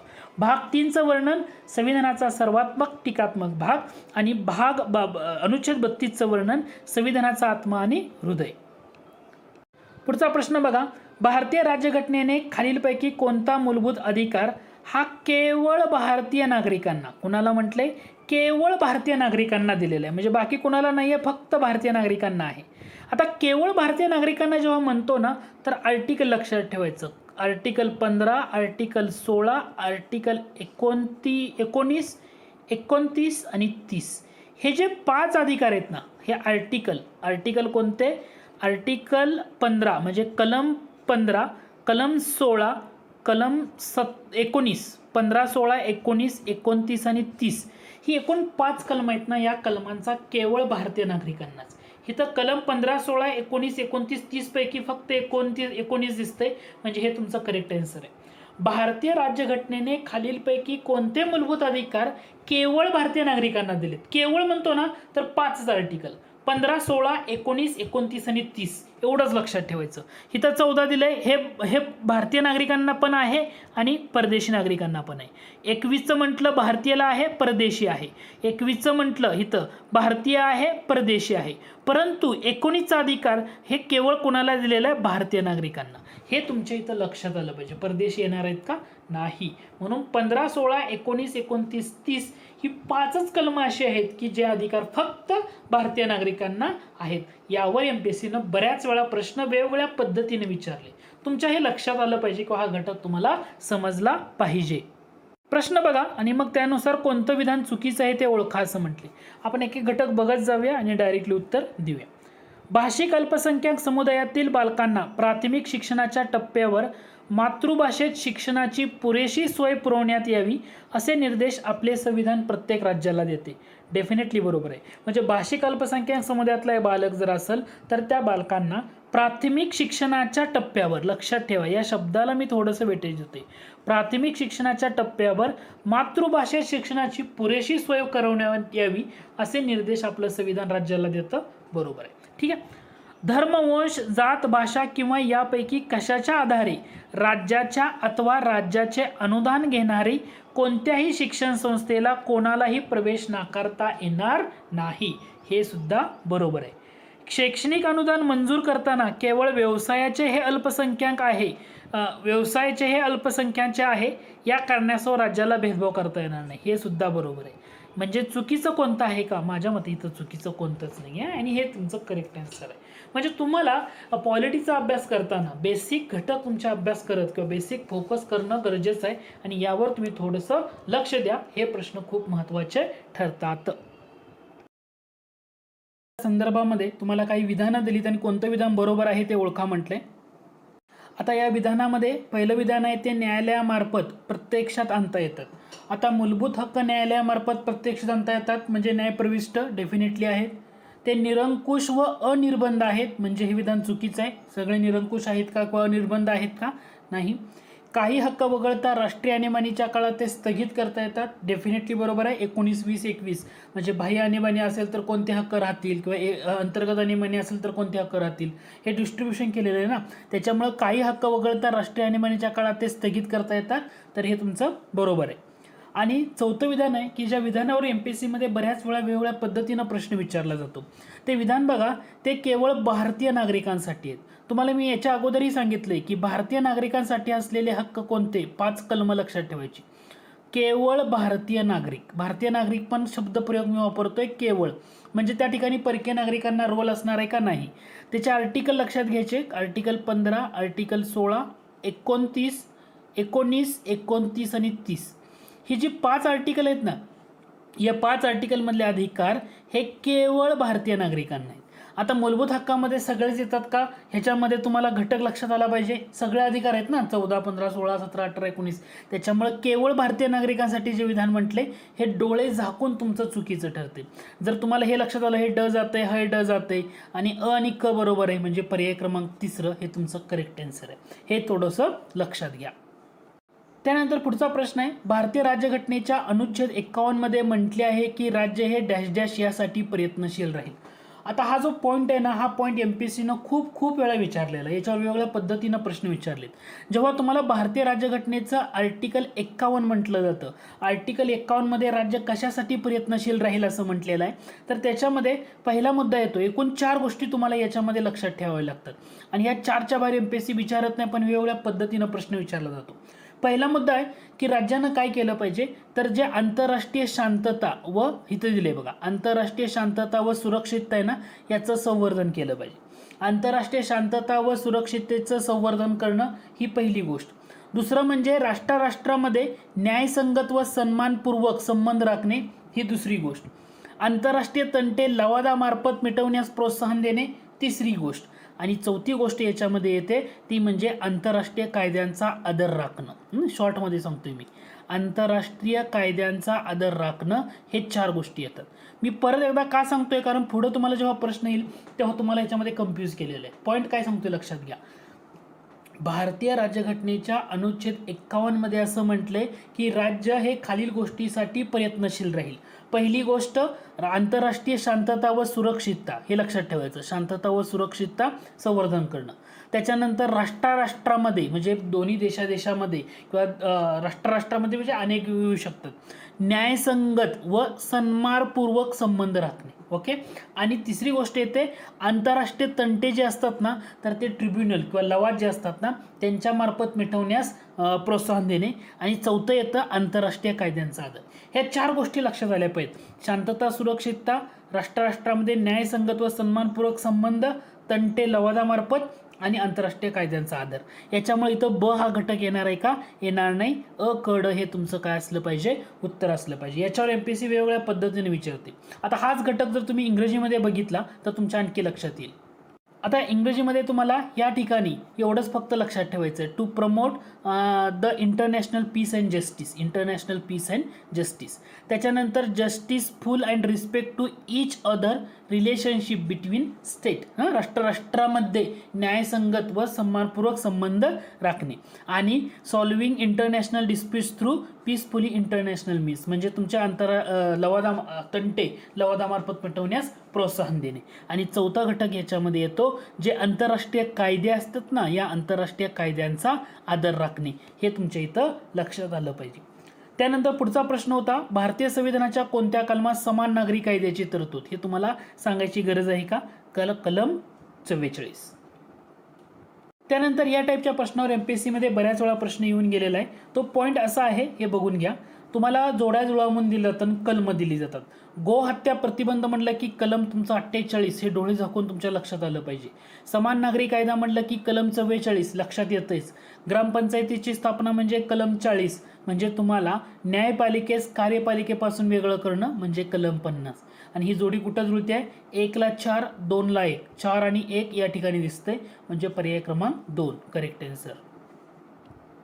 आता तुम्हाला हा प्रश्न बघितल्यानंतर मगाशी मी जो मुद्दा सांगितला तुम्हाला की भारतीय राज्यघटनेच्या अनुच्छेद 51 मध्ये राज्य डॅश डॅश साठी प्रयत्नशील राहील, मी तुम्हाला 4 गोष्टी म्हटल्या. प्रश्न बघा, आंतरराष्ट्रीय संबंधातील वर्तनाबाबत खालीलपैकी कोणत्या मार्गदर्शक तत्वांचा समावेश राज्यघटनेत झालेला किंवा झालेला नाही हे ओळखा. त्याच्यामध्ये 4 गोष्टी आपण काय बघितल्या? राष्ट्रामध्ये न्यायसंगत व सन्मानपूर्वक संबंध राखण्यास मदत करणे, डेफिनेटली बघितलं. आंतरराष्ट्रीय कायदा व तह यामधल्या कर्तव्याचा मान राखणं, म्हणजे आंतरराष्ट्रीय कायद्याचा आदर करणं. आंतरराष्ट्रीय तंटे लवादामार्फत मिटवण्यास प्रोत्साहन देणं, हे बघितलं. पण त्याच्यामध्ये असं होतं का निशस्त्रीकरणासाठी कार्य करणं? डेफिनेटली नाही. याचा अर्थ पर्याय क्रमांक 4 हे तुमचं उत्तर येणार आहे का? नाही. यामध्ये राहिलं कोणतं? आंतरराष्ट्रीय, म्हणजे तुमचं जे राष्ट्रामध्ये शांतता व सुरक्षितता यांचं संवर्धन करणं. शांतता व सुरक्षितता हा घटक फक्त राहिला. म्हणजे भारतीय राज्यघटनेच्या कलम 51 मध्ये आंतरराष्ट्रीय संबंधातल्या वर्तनाबाबत राज्य खालील गोष्टीसाठी प्रयत्नशील राहील. आणि शांतता, सुरक्षितता, राष्ट्रामध्ये न्यायसंगत व सन्मानपूर्वक संबंध, आंतरराष्ट्रीय कायदा व तह म्हणजे आंतरराष्ट्रीय कायद्याचा आदर राखणं, आंतरराष्ट्रीय तंटे लवादामार्फत मिटवणं. त्याच्यामध्ये निशस्त्रीकरणासाठी कार्य करणं किंवा अशा ज्या गोष्टी दिल्या जातात हे यामध्ये येणार नाहीत. त्याच्यानंतर भारतीय राज्याच्या धोरणाच्या मार्गदर्शक तत्वावरील भाष्ये आणि भाष्यकार हे बऱ्याच वेळा विचारलं जातं. आता यातलं तुम्हाला जोड्या लावताना काही घटक आहे, जसं मार्गदर्शक तत्वाबाबत बँकेच्या सोयीनुसार वटवता येणारा चेक असं कोणी म्हटलं तर तुम्हाला डोळे झाकून यामध्ये माहीत असतं की हे कोणी म्हटलेलं आहे. आता अशा टाईपचे प्रश्न एमपीएससी मध्ये तुम्हाला एक जरी जोडी लावता आली तर तुम्ही त्याचं उत्तर देऊ शकता. तुम्हाला माहिती आहे ना, बँकेच्या सोयीनुसार वटवता येणारा चेक म्हणजे हे के.टी. शहा यांनी म्हटले. म्हणजे अ ला 2 कुठं आहे? अ ला 2 हे फक्त पर्याय क्रमांक 3 मध्येच आहे, म्हणजे हे डोळे झाकून तुमचं उत्तर आहे. पण मी तुम्हाला म्हणतो की इतर ज्या गोष्टी आहेत ना ते तुम्ही थोडंसं लक्षात घ्या. जसं की ब चं उत्तर येणार 3, म्हणजे अवादयोग्य आणि अमूर्त, म्हणजे हे ॲलन गॅडहिल यांनी म्हटलेलं आहे. हे लक्षात राहिलं तर ठीक आहे, नसेल तर तुम्ही त्याला इग्नोर करू शकता. किंवा याच्यामध्ये यामागील खरा हेतू भारत देशाला पोलीस नव्हे तर कल्याणकारी राज्य म्हटलं की के.व्ही. राव, हे तुमच्या लक्षात आलं पाहिजे. कल्याणकारी राज्य बनवण्याचा आहे. याच्यावर पण एमपीएससीनं बऱ्याच वेळा विचारलंय की मार्गदर्शक तत्व याच्याबाबत काय म्हटले की देशाला पोलीस नव्हे म्हणजे तर कल्याणकारी राज्य बनवण्याचा आहे असा उद्देश या मार्गदर्शक तत्वाचा, असं के.व्ही. राव यांनी म्हटले. आणि अनंत नारायण यांनी म्हटले इतर गोष्टी करण्यासाठी शासनाला दिलेला एक महत्त्वाचा अधिकार असं म्हटलेलं आहे. पण इथं तुम्हाला दोन गोष्टी फक्त या पॉईंटमधून तुम्ही लक्षात ठेवायच्या. पहिली गोष्ट के.टी. शहा यांनी म्हटलेलं विधान की बँकेच्या सोयीनुसार वटवता येणारा चेक हे मार्गदर्शक तत्वाबाबत भाष्य के.टी. शहा यांचं. आणि दुसरं महत्त्वाचं म्हणजे के.व्ही. राव यांचं भाष्य. हे दोन पॉईंट तुम्ही याच्यातून लक्षात ठेवले तर मोर दॅन इनफ आहे. के.व्ही. राव यांनी म्हटलेलं आहे की मार्गदर्शक तत्व म्हणजे भारत देशाला पोलीस बनवण्याचं नाही तर कल्याणकारी राज्य बनवण्याचं आहे. कल्याणकारी राज्य म्हणजे तुम्हाला बँकेच्या सोयीनुसार वटवता येणारा चेक मार्गदर्शक तत्व असं कुणी म्हटलेलं आहे, कोण मार्गदर्शक तत्वाबद्दल के.टी. शहा. आणि कल्याणकारी राज्य म्हटलं की के.व्ही. राव. फक्त एवढं लक्षात ठेवा कारण याच्यावर एमपीएससीनं वेगवेगळ्या पद्धतीनं प्रश्न विचारलेत, हे तुम्हाला लक्षात आलं पाहिजे. प्रश्न पुढचा, मार्गदर्शक तत्वाच्या प्रकरणातील कोणते कलम विचारले? मादक पेयाच्या सेवनावर बंदी घालण्याच्या संदर्भात आहे. मादक पेयाच्या सेवनावर बंदी घालणं म्हणजे कलम 47. आता हे तुम्हाला बघायची गरज आहे का? नाही. त्यानंतर पुढचा प्रश्न, भारतीय संविधानात ब्रिटिश संविधानातनं कोणती तत्वे स्वीकारलेत? ब्रिटिश खंड म्हटलं तर नीती मार्गदर्शक तत्व हे आयर्लंड खंड घेतले. कुठला घेतले? आयरिश खंड घेतले. म्हणजे ह्यातलं अ येणार आहे का? नाही. जर अ येणार नसेल तर तुमचं यामध्ये पहिला ऑप्शन इलिमिनेट करू शकता. आता राहिला मुद्दा कायद्याचं राज्य असू द्या किंवा कायदा निर्मिती प्रक्रिया म्हणजे क आणि ड हे डेफिनेटली कुठून घेतले? ब्रिटिश ह्याच्यामधून घेतले. म्हणजे हा ऑप्शन तुम्ही इलिमिनेट करू शकता. आता राहिला मुद्दा स्वातंत्र्य समता बंधुता हा ब्रिटिश संविधानातनं घेतलाय का? नाही. म्हणजे पर्याय क्रमांक 3 हे तुमचं करेक्ट आहे. आता तुम्हाला कमेंट बॉक्समध्ये काय मेन्शन करायचं आहे? कमेंट बॉक्समध्ये असं मेन्शन करायचं आहे, प्रास्ताविकेमधील स्वातंत्र्य समता बंधुता हे जे शब्द आहेत, हे जो घटक आहे, हे आपण कोणत्या देशाच्या राज्यघटनेमधून घेतले? कमेंट बॉक्समध्ये नक्की मेन्शन करा. ओके, म्हणजे तुमचा अभ्यास आहे की नाही समजते मला. ह्याच्या अगोदरच्या लेक्चरमध्ये पण मी हे सांगितलंय की भारतीय राज्यघटनेच्या प्रास्ताविकेमधील स्वातंत्र्य समता बंधुता ही जी तत्वे आहेत ही आपण कोणत्या देशाच्या राज्यघटनेमधून घेतली आहेत हे तुम्ही कमेंट बॉक्समध्ये मेन्शन करा. म्हणजे अगोदरच्या लेक्चरमधचं तुम्ही व्यवस्थितरित्या ते पाहिलंय की नाही हे त्याच्यातून कळून जाईल. नक्की कमेंट करा, महत्त्वाचा घटक आहे. पुढचा प्रश्न बघा, तुम्हाला दोन विधानं दिलीत आणि कोणतं विधान बरोबर आहे का त्याचं स्पष्टीकरण आहे असं म्हटले. आता भारत सरकार कायदा 1935 नुसार शेषाधिकार केंद्रीय विधिमंडळाकडं. पहिलं विधानच चुकीचं आहे कारण हे कोणाकडे दिलं होतं? गव्हर्नर. शेषाधिकार कोणाकडे दिले होते? गव्हर्नर जनरलकडे दिले होते. त्याच्यामुळं या ठिकाणी विधिमंडळाकडे येणार नाही. म्हणजे पहिलं विधान चुकीचं आहे. म्हणजे अ हे चूक आहे हे तुमच्या लक्षात आलं कारण इथं सगळीकडे बघा अ बरोबर आहे, दोन्ही बरोबर आहे, दोन्ही बरोबर आहे. म्हणजे हे 1 2 3 ऑप्शन इलिमिनेट होतात. जरी दुसरं विधान तुम्ही नाही बघितलं तरी तुमचं उत्तर पर्याय क्रमांक 4 आहे हे तुमच्या लक्षात येईल. भारत सरकार कायदा 1935 नुसार संघराज्य, प्रांतिक आणि समवर्तित अशा 3 सूच्यामध्ये विषयांची विभागणी केली गेली होती. हे विधान तुमचं बरोबर आहे. हा एमपीएससीला विचारलेला प्रश्न आहे. भारतीय राज्यघटनेत खालीलपैकी कोणते मूलभूत कर्तव्य समाविष्ट नाही? तुमच्या लक्षात आलं पाहिजे की मतदान करणं हे मूलभूत कर्तव्य आहे येतं का? कारण विज्ञान वृत्तीचा विकास करणं असू द्या, सार्वजनिक संपत्तीचं रक्षण करणं असू द्या, राज्यघटनेप्रती निष्ठा आणि राज्यघटनेच्या आदर्शाचा सन्मान असू द्या, पण मतदान करणं येतं का? येत नाही. म्हणजे पर्याय क्रमांक 3 हे चुकीचं आहे. त्यानंतर काही प्रश्न हे लॉजिकल असतात. लॉजिकल म्हणजे तुम्हाला ह्याचं काय पाठ करायची किंवा काही नाही. ठीक आहे. प्रश्न म्हणजे बघा, भारतीय निधर्मीपणाला एक मोझेक फ्रेम असं का म्हणलं तर मोझेक फ्रेम म्हणजे काय की आपण भारत बघा, भारतामध्ये वेगवेगळ्या धर्माचे लोक, वेगवेगळ्या जातीचे लोक, वेगवेगळ्या भाषेचे लोक आपण एका गुणगोविंदानं राहतो. म्हणजे भारतामध्ये अनेक धर्म आहेत, भाषा मानाने व स्वातंत्र्याने राहतात. त्यांच्यामध्ये सर्व गट आपली ओळख नष्ट न करता एक संमिश्र संस्कृतीचा घटक आहे. आपली संमिश्र संस्कृती, वेगवेगळे लोक राहतात. तसं इतर देशामध्ये एवढ्या प्रमाणामध्ये पाहता येत नाही. सामान्य माणसाला एकत्र आणतात. आणि दुसरं सगळ्यात महत्त्वाचं म्हणजे भारताला कोणत्याही धर्माला राज्यधर्माचं स्थान आहे का? तर नाही. म्हणजे इथलं वरीलपैकी सर्व तुमच्या लक्षात आलं असेल. हा लॉजिकल टाईपचा प्रश्न होता.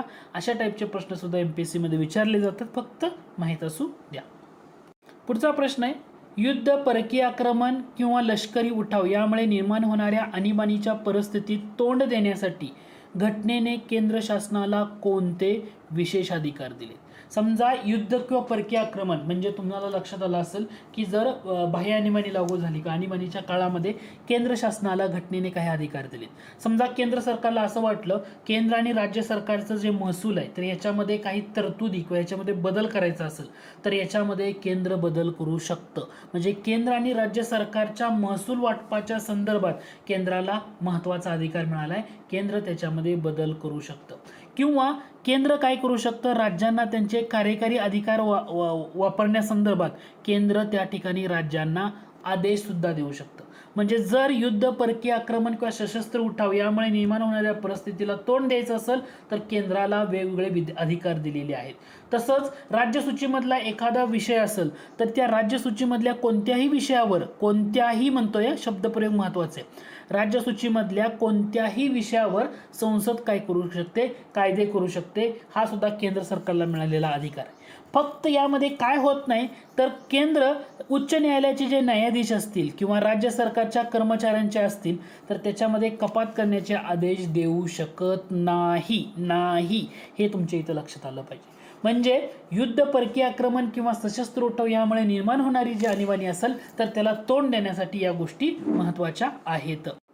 त्याच्यामुळं या प्रश्नाचं उत्तर अ ब क म्हणजे पर्याय क्रमांक 3 हे तुमचं डेफिनेटली काय असणार आहे बरोबर असणार आहे.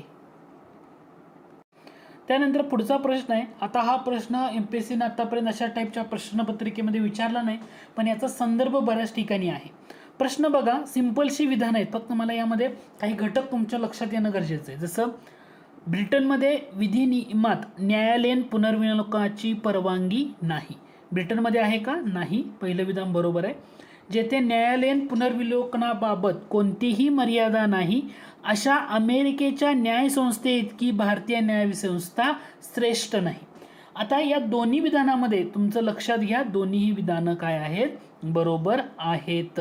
म्हणजे ब्रिटनमध्ये in Britain no judicial review of legislation is permitted म्हणजे ब्रिटनमधल्या विधिनियमात न्यायालयीन पुनर्विलोकनाची परवानगी नाही हे विधान बरोबर आहे. आणि जेथे न्यायालयीन पुनर्विलोकनाबाबत कोणतीही मर्यादा नाही अशा अमेरिकेच्या न्यायसंस्थे इतकी भारतीय न्यायसंस्था श्रेष्ठ नाही. न्यायसंस्थेबाबत श्रेष्ठतेच्या गोष्टी जर केल्या तर अमेरिकेची अव्वल आहे असं म्हटलं जातं. त्यामुळे इथं दोन्ही विधानं काय असणार आहे दोन्ही विधानं बरोबर असणार आहेत. तर या टाईपवर सुद्धा एमपीएससीनं बऱ्याच वेळा विचारले तुम्हाला काही विधानं दिली त्यांनी कोणतं विधान चुकीचं आहे ओळखा म्हणले. म्हणजे ब्रिटनच्या बाबतीमध्ये म्हटले ब्रिटनची राज्यघटना लिखित आहे की अलिखित हे लक्षात ठेवा. ब्रिटनची राज्यघटना अलिखित आहे. ब्रिटनमध्ये कोण सर्वोच्च आहे जसं भारतामध्ये बघा जनता सर्वोच्च जनता सगळ्यात महत्त्वाची तसं ब्रिटनमध्ये संसद काय असणार आहे सर्वोच्च आहे. आपल्यामध्ये राज्यघटना महत्त्वाची तसं ब्रिटनमध्ये काय आहे संसद सर्वोच्च आहे. आणि ब्रिटनची घटना सर्वात अधिक काय आहे लवचिक आहे. हे मुद्दे फक्त लक्षात ठेवा कोणतंही चुकीचं नाही. एमपीएससीने या टाईपवर किंवा या पॉईंटवर प्रश्न विचारलाय. ब्रिटनची राज्यघटना म्हटलं अलिखित अनरिटन कॉन्स्टिट्यूशन सर्वोच्च कोण आहे पार्लमेंट इज सुप्रीम आणि घटना कशी आहे तर ही most flexible Britain has the most flexible form of constitution. ही तिन्ही विधानं महत्त्वाची आहेत. एमपीएससी काय करते बऱ्याच वेळा अमेरिका आणि ब्रिटन आणि भारत या तिन्ही देशाच्या राज्यघटनेमध्ये ना कंपॅरेटिव्हली प्रश्न विचारते. तर याच्यामध्ये यावरही प्रश्न विचारलाय पण वेगवेगळ्या छोट्या छोट्या पॉईंटमध्ये. ब्रिटनची राज्यघटना लिखित आहे ब्रिटनमध्ये जनता सर्वोच्च आहे तर लक्षात काय ठेवायचं ब्रिटिश राज्यघटना अलिखित संसद सर्वोच्च आणि घटना सर्वात मोस्ट फ्लेक्झिबल म्हणजे सर्वात अधिक लवचिक आहे. हे मुद्दे तुमच्या या ठिकाणी लक्षात येणं गरजेचं आहे. पुढचा प्रश्न बघा प्रश्न होता भारतीय राज्यघटनेच्या मूलभूत चौकटीच्या तत्वातून काय व्यक्त होतं. म्हणजे बेसिक स्ट्रक्चर ऑफ कॉन्स्टिट्यूशन म्हणजे बेसिक स्ट्रक्चर म्हणजे काय की आपल्या भारतीय राज्यघटनेमध्ये अशी काही वैशिष्ट्ये असतात ती तुम्ही कधीही रद्द करू शकत नाहीत. कारण भारतीय राज्यघटनेची काही वैशिष्ट्ये अत्यंत आवश्यक असतात ती केव्हाच रद्द करता येणार नाहीत. हे बेसिक स्ट्रक्चर ऑफ कॉन्स्टिट्यूशन. याच्या संदर्भातली सगळ्यात महत्त्वाची केस होती केशवानंद भारती केस. जसं आपण पुढं प्रश्न येईल ना त्या बाबतीमध्ये या केशवानंद भारती केस आणि इतर जे मुद्दे आहेत ना त्यावर आपण डिस्कशन करणार आहोत. ही बाब बरोबर जुळत नाही ते ओळखा. बेसिकली या घटकावर एमपीएससीनं बऱ्याच वेळा तुम्हाला कन्फ्यूज केले पण घटक तुमच्या लक्षात आला पाहिजे कारण हा फॅक्च्युअल डाटा एमपीएससी याच्यावर बऱ्याच वेळा विचारते. तुम्हाला 4 तारखा दिलेत. एक आहे 11 डिसेंबर 1946 29 ऑगस्ट 1947, 26 नोव्हेंबर 1949 आणि 24 जानेवारी 1950. ठीक आहे. आता याचं जर तुम्ही करेक्ट उत्तर बघितलं तर तुम्हाला लक्षात आलं पाहिजे की पहिलंच विधान हे तुमचं चुकीचं आहे, दुसरं, तिसरं आणि चौथं विधान हे बरोबर आहे. म्हणजे मसुदा समिती जी डॉक्टर बाबासाहेब आंबेडकरांच्या अध्यक्षतेखाली स्थापन करण्यात आली ती 29 ऑगस्ट 1947ला स्थापन झाली होती. 26 नोव्हेंबर 1949 भारतीय जनतेने संविधान स्वीकृत आणि अधिनियमित करून स्वतःला प्रत अर्पण केली, बरोबर आहे. आणि संविधान सभेच्या सदस्यांनी अंतिमतः संविधानावर स्वाक्षरी केल्या, हे 24 जानेवारीचं बरोबर आहे. हा बेसिकली कन्फ्यूज कुठं होतो तर हे डिसेंबर 1946 बरोबर आहे, पण 11 येतं का नाही. तुम्हाला इथं लक्षात ठेवताना 3 तारखा लक्षात ठेवायच्या ज्याच्यावर MPSCनं बऱ्याच वेळा प्रश्न विचारलाय. पहिली तारीख आहे 9 डिसेंबर 1946, दुसरी तारीख आहे 11 डिसेंबर 1946 आणि तिसरी तारीख आहे 13 डिसेंबर 1946. आता यामध्ये 9 डिसेंबर 1946 या तारखेचं वैशिष्ट्य काय आहे, कारण घटनासभेची किंवा घटना समितीची जी पहिली बैठक आहे तर ती सुरू झाली या तारखेला. ठीक आहे. आणि 11 डिसेंबर का महत्त्वाचं आहे, कारण 11 डिसेंबर 1946ला डॉक्टर राजेंद्र प्रसाद घटनासभेचे कायमस्वरूपी अध्यक्ष म्हणून निवड करण्यात आली. कोणाची? डॉक्टर राजेंद्र प्रसाद यांची निवड करण्यात आली. आणि 13 डिसेंबरला काय केलं तर पंडित नेहरूंनी उद्दिष्टांचा ठराव संविधान सभेमध्ये किंवा घटनासभेमध्ये मांडला. मग तुम्हाला इथं काय म्हटलंय, 11 डिसेंबर 1946 रोजी जवाहरलाल नेहरूंनी संविधान सभेत उद्दिष्टांचा ठराव मांडला, हे चुकीचं आहे. कारण इथं पाहिजे होतं 13 डिसेंबर 1946 पाहिजे होतं. 11 डिसेंबरला डॉक्टर राजेंद्र प्रसाद संविधान सभेचे कायमस्वरूपी अध्यक्ष म्हणून निवड झाली होती. तो महत्त्वाचा मुद्दा आहे. म्हणजे या 3 तारखा लक्षात येतील का? 9 डिसेंबर, 11 डिसेंबर आणि 13 डिसेंबर. ओके. आता तुम्हाला कमेंट बॉक्समध्ये काय मेन्शन करायचं आहे, तुम्हाला प्रश्न असा आहे, हा जवाहरलाल नेहरूंनी संविधान सभेत उद्दिष्टांचा ठराव मांडला कधी? 13 डिसेंबर 1946. मग हा केव्हा मंजूर करण्यात आला? पंडित जवाहरलाल नेहरूंनी मांडलेला उद्दिष्टांचा ठराव हा मंजूर कधी केला त्या तारखेवर परीक्षेला प्रश्न विचारला जातो आणि ती तारीख तुम्हाला कमेंट बॉक्समध्ये मेन्शन करायची आहे. लक्षात येते का कोणती तारीख? की पंडित जवाहरलाल नेहरूंनी संविधान सभेत मांडलेला उद्दिष्टांचा जो ठराव होता तो केव्हा मंजूर करण्यात आला त्याची तारीख तुम्हाला कमेंट बॉक्समध्ये मेन्शन करायची आहे. पुढचा प्रश्न बघा. प्रश्न होता तुम्हाला 4 विधानं दिलीत आणि कोणतं बरोबर नाही ते ओळखायला सांगितलेलं आहे. ठीक आहे. हे बेसिक दिलेल्या घटकावरचे प्रश्न आहेत. म्हणजे तुम्ही तिसरं विधान बघा. भारतीय राज्यघटना अनुच्छेद 14 नुसार राज्य कोणत्याही व्यक्तीस कायद्यापुढे समानता अथवा कायद्याचे समान संरक्षण नाकारणार नाही. म्हणजे कलम 14 कायद्यासमोर समानता आपण असं जे म्हणतो तर हे राज्य कोणत्याही व्यक्तीला नाकारणार नाही कायद्याचे समान संरक्षण. म्हणजे पहिलं क नंबरचं विधान हे डेफिनेटली बरोबर आहे, चुकीचं असण्याचा सवाल नाही. त्यानंतर ब नंबरचं विधान बघा. भारतीय राज्यघटना अनुच्छेद 20 सब ऑप्शन्स 2 नुसार कोणत्याही व्यक्तीवर एकाच गुन्ह्यासाठी एकापेक्षा अधिक वेळा खटला चालवला जाणार नाही आणि एकापेक्षा अधिक वेळा शिक्षा दिली जाणार नाही. हे सुद्धा विधान काय आहे? डेफिनेटली बरोबर आहे.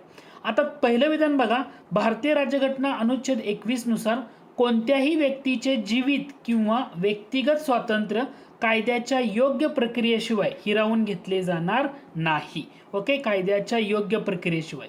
आता लक्षात ठेवा कलम 21 म्हणजे जीवित व व्यक्तिगत स्वातंत्र्याचे हक्क. मग मी तुम्हाला असा प्रश्न विचारतो पहिला मुद्दा की हा हक्क कलम 21 अंतर्गत असणारा हक्क हा फक्त भारतीय लोकांना आहे का परकीय लोकांना सुद्धा आहे? लक्षात आहे का? हा फक्त भारतीयाला आहे का परकीय लोकांना सुद्धा आहे? काय उत्तर असलं पाहिजे? तुम्हाला लक्षात आलं पाहिजे की फक्त भारतीय लोकांना असणारे अधिकार त्याचे आर्टिकल लक्षात ठेवायचं. फक्त भारतीय म्हणजे तो अधिकार परकीय लोकांना मिळणार नाही. अशी 5 कलम मी याच्या अगोदरच्या लेक्चरमध्ये तुम्हाला सांगितली होती. ती कोणती होती? कलम 15, कलम 16, कलम 19, कलम 29 आणि कलम 30. ही 5 कलम अशी आहेत ना, ही कलम हे फक्त भारतीय नागरिकांना त्याचे अधिकार उपलब्ध आहेत, परकीय नागरिकांना नाही. मग कलम 21 हे भारतीयाला बी असणार आहे आणि परकीयाला बी असणार आहे. लक्षात येतंय का?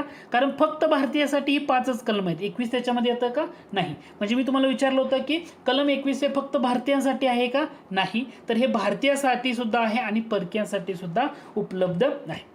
मग या कलमांतर्गत संरक्षण मिळतं तर ते कशासाठी मिळतं? तर असंगत कार्यकारी कृती असू द्या त्याचबरोबर संसदीय कृती सुद्धा असू द्या असंगत त्याच्या विरुद्धही मिळतं. तुम्हाला हे पहिलं विधान चुकीचं का ठरतंय? कारण कलम 21 नुसार कोणत्याही व्यक्तीचं जीवित व व्यक्तिगत स्वातंत्र्य हे तर येतच, पण कायद्याच्या योग्य प्रक्रियेशिवाय म्हणजे कायदा करून तुम्ही एखाद्या व्यक्तीचं जीवित व्यक्तिगत स्वातंत्र्य घेऊ शकता का? तर नाही, हे लक्षात घ्या. कारण संसदीय कृतीविरुद्ध सुद्धा हे कलम 21 मधलं संरक्षण प्राप्त आहे. याच्यामुळं पहिलं विधान काय होतंय? बरोबर नाही. ओके, तर त्याच्यामुळं तुम्हाला इथं थोडंसं लक्षात ठेवणं गरजेचं आहे. ठीक आहे. पुढचा प्रश्न हा सुद्धा बेसिकली सिंपल घटकावरचाच आहे. राज्य धोरणाची मार्गदर्शक तत्व दिलीत आणि तुम्हाला म्हटले कोणतं विधान बरोबर नाही ते ओळखा. आता मार्गदर्शक तत्व म्हणजे भारतीय राज्यघटनेच्या भाग 4 मध्ये दिलीत, बरोबर आहे का? डेफिनेटली बरोबर आहे. त्यानंतर ही तत्व म्हणजे भारतीय राज्यघटनेचे नाविन्यपूर्ण वैशिष्ट्य आहे, नाविन्यपूर्ण वैशिष्ट्य असं वर्णन डॉक्टर बाबासाहेब आंबेडकरांनी केले. डेफिनेटली बरोबर आहे. ओके, आंबेडकरांनी वर्णन केले नाविन्यपूर्ण वैशिष्ट्य. राज्यघटनेनुसार त्यांचे 4 भागामध्ये वर्गीकरण केले. तर मार्गदर्शक तत्व म्हणजे उदारमतवादी किंवा अशी जे वर्गीकरण आहे हे राज्यघटनेनुसार म्हटले ना, म्हणून हे विधान चुकीचं आहे. वर्गीकरण केलं जातं पण त्याच्या राज्यघटनेनुसार वर्गीकरण दिलेलं नाही, हे लक्षात ठेवा. त्याच्यामुळे तिसरं विधान हे डेफिनेटली चुकीचं आहे. जर तिसरं चुकीचं असेल तर तुमचं ऑटोमॅटिकली तेच उत्तर असणार आहे. याचा अर्थ या तत्वांचे 1935च्या भारत सरकारच्या कायद्यामध्ये सूचना पत्रकाशी साम्य आहे.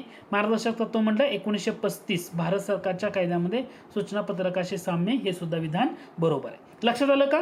मार्गदर्शक तत्वाचं वर्गीकरण हे राज्यघटनेनुसार 4 भागामध्ये केलेलं नाही, म्हणून तिसरं विधान चुकीचं. त्यानंतर पुढचा घटक आहे तो म्हणजे भारतीय संविधानात अंतर्भूत करण्यात आलेला शिक्षणाचा मूलभूत हक्क कोणत्या घटनादुरुस्तीद्वारे करण्यात आलाय? आता शिक्षणाचा मूलभूत हक्क घटनादुरुस्ती, डोळं झाकून लक्षात आलं पाहिजे तुम्हाला, 86वी घटनादुरुस्ती.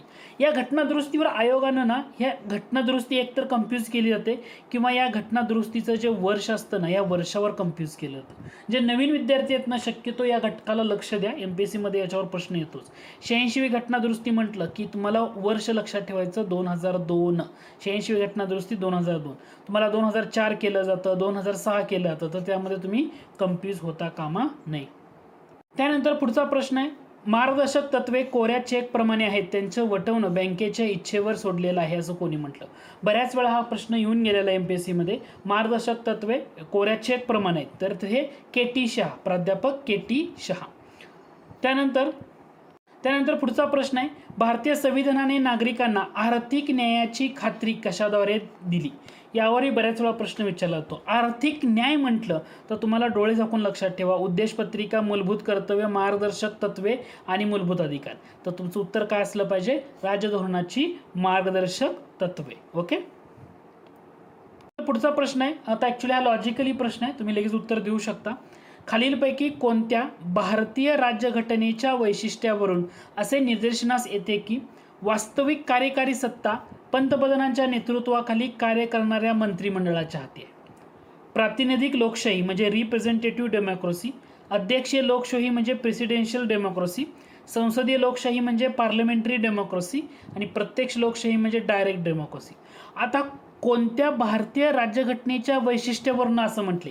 कार्यकारी सत्ता कोणाच्या म्हणतोय? पंतप्रधान. म्हणजे भारतामध्ये लोकशाही कशी आहे हे तुम्हाला लक्षात आलं पाहिजे भारतीय राज्यघटनेच्या वैशिष्ट्यावरून. भारतातली लोकशाही ही कशी आहे? संसदीय लोकशाही. लक्षात घ्या, भारतातली लोकशाही कशी आहे? संसदीय लोकशाही. आपली अध्यक्ष लोकशाही नाही आहे किंवा प्रातिनिधिक नाही, संसदीय लोकशाही.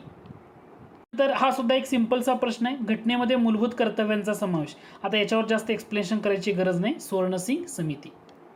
त्यानंतर पुढचा प्रश्न आहे, खालीलपैकी सार्वजनिक खर्चावर नियंत्रण ठेवण्याचे कोणते साधन आहे? आता सार्वजनिक खर्चावर नियंत्रण ठेवण्यामध्ये तुम्हाला लक्षात आलं पाहिजे भारताचा नियंत्रक व महालेखा परीक्षक म्हणजे कॅग ऑफ इंडिया म्हणजे डेफिनेटली असणार आहे. त्यानंतर संसद सुद्धा ठेवू शकते सार्वजनिक खर्चावर नियंत्रण, म्हणजे आहे, क आहे डेफिनेटली. जर आणि क बरोबर असेल तर तुमचा हा ऑप्शन आणि हा ऑप्शन इलिमिनेट होतो, म्हणजे ह्या 2 ऑप्शनपैकी उत्तर येऊ शकतं. आता नियोजन आयोग डेफिनेटली येणार नाही, वित्त मंत्रालय असू शकतोय, असणारच आहे. त्यामुळे क ड हे तुमचं काय असलं पाहिजे? करेक्ट आन्सर असलं पाहिजे. पुढचा प्रश्न आहे, विधेयके मंजूर करण्यासंदर्भात संसदेच्या दोन्ही सभागृहामध्ये मतभिन्नता असल्यास असा अडथळा दूर करण्यासाठी राज्यघटनेमध्ये तरतुदी आहेत. त्यामुळे पुढील प्रकरणी दोन्ही सभागृहाची संयुक्त बैठक होऊ शकते. संयुक्त बैठक पण कोणाच्या संदर्भात आहे? संसदेच्या. आता तुम्ही राज्यांच्या विचार जर केला, म्हणजे राज्य विधिमंडळ आणि विधान परिषद जर असेल, विधानसभा आणि विधान परिषद याच्या बाबतीमध्ये संयुक्त बैठकीची तरतूद आहे का? नाही.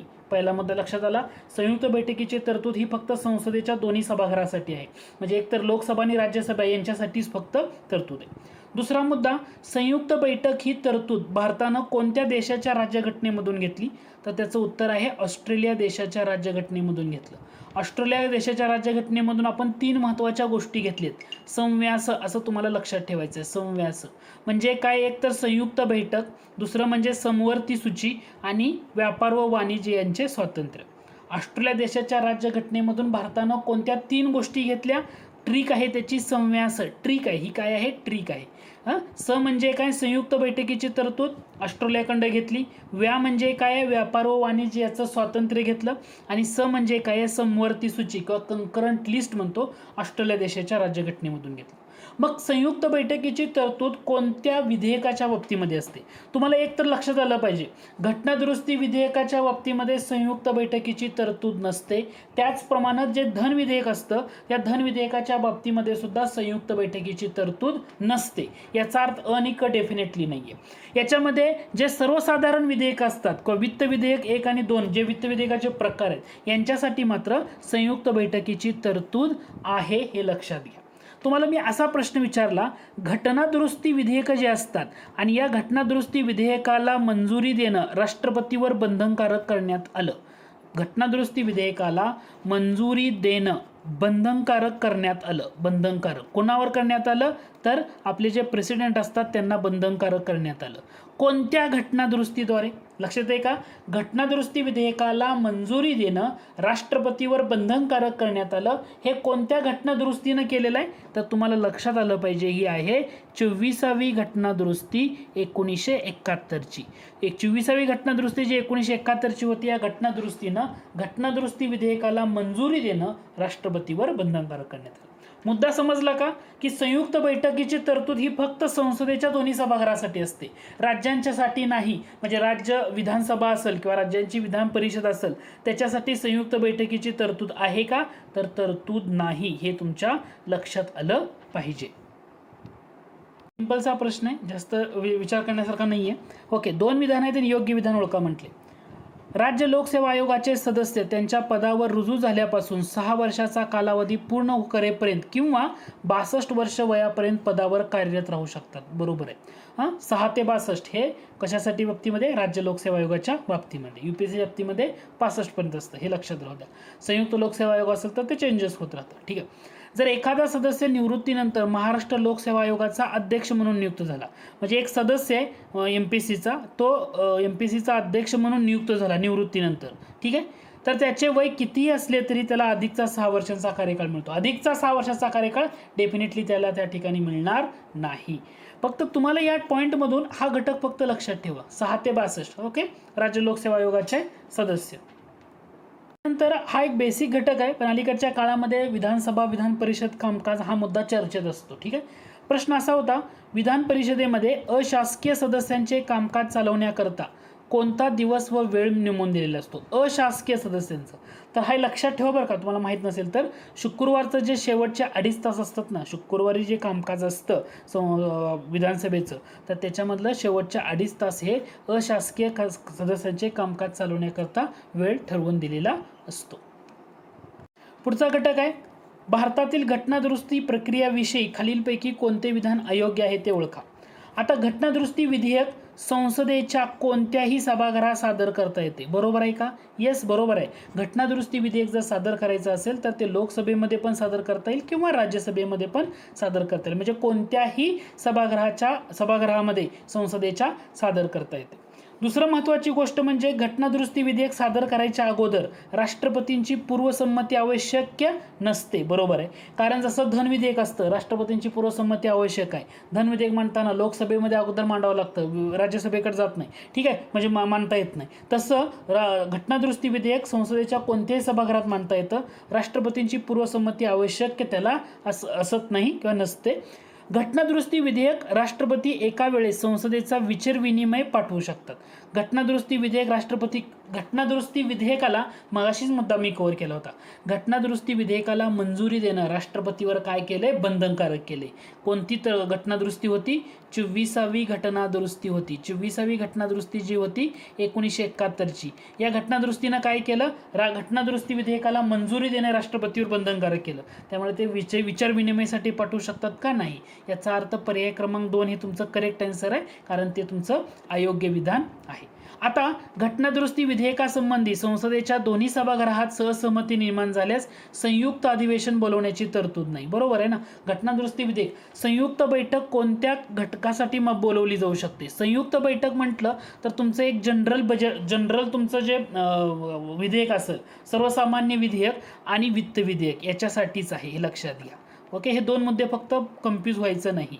सर्वसामान्य विधेयक आणि वित्त विधेयक याच्यासाठी संसदेच्या संयुक्त बैठकीची तरतूद आहे. धन विधेयक असू द्या किंवा घटनादुरुस्ती विधेयक असू द्या, त्या ठिकाणी तुम्हाला संसदेची संयुक्त बैठक बोलवण्याची तरतूद आहे का? नाही. आणि विधानसभा आणि विधान परिषदेसाठी संयुक्त बैठकीची तरतूदच नाही, त्यामुळे तो इश्यू त्या ठिकाणी येतच नाही. लक्षात आलं का? विधान पर्याय दुसरं हे तुमचं अयोग्य आहे, कारण 24वी घटनादुरुस्ती 1971, कारण घटनादुरुस्ती विधेयकाला मंजुरी देणं राष्ट्रपतीवर बंधनकारक केलं होतं. पुढचा घटक आहे, पुढीलपैकी बरोबर विधान कोणतं आहे ते ओळखा. सेवा कर केंद्र शासनाद्वारे लादला जातो. बरोबर आहे का? यस.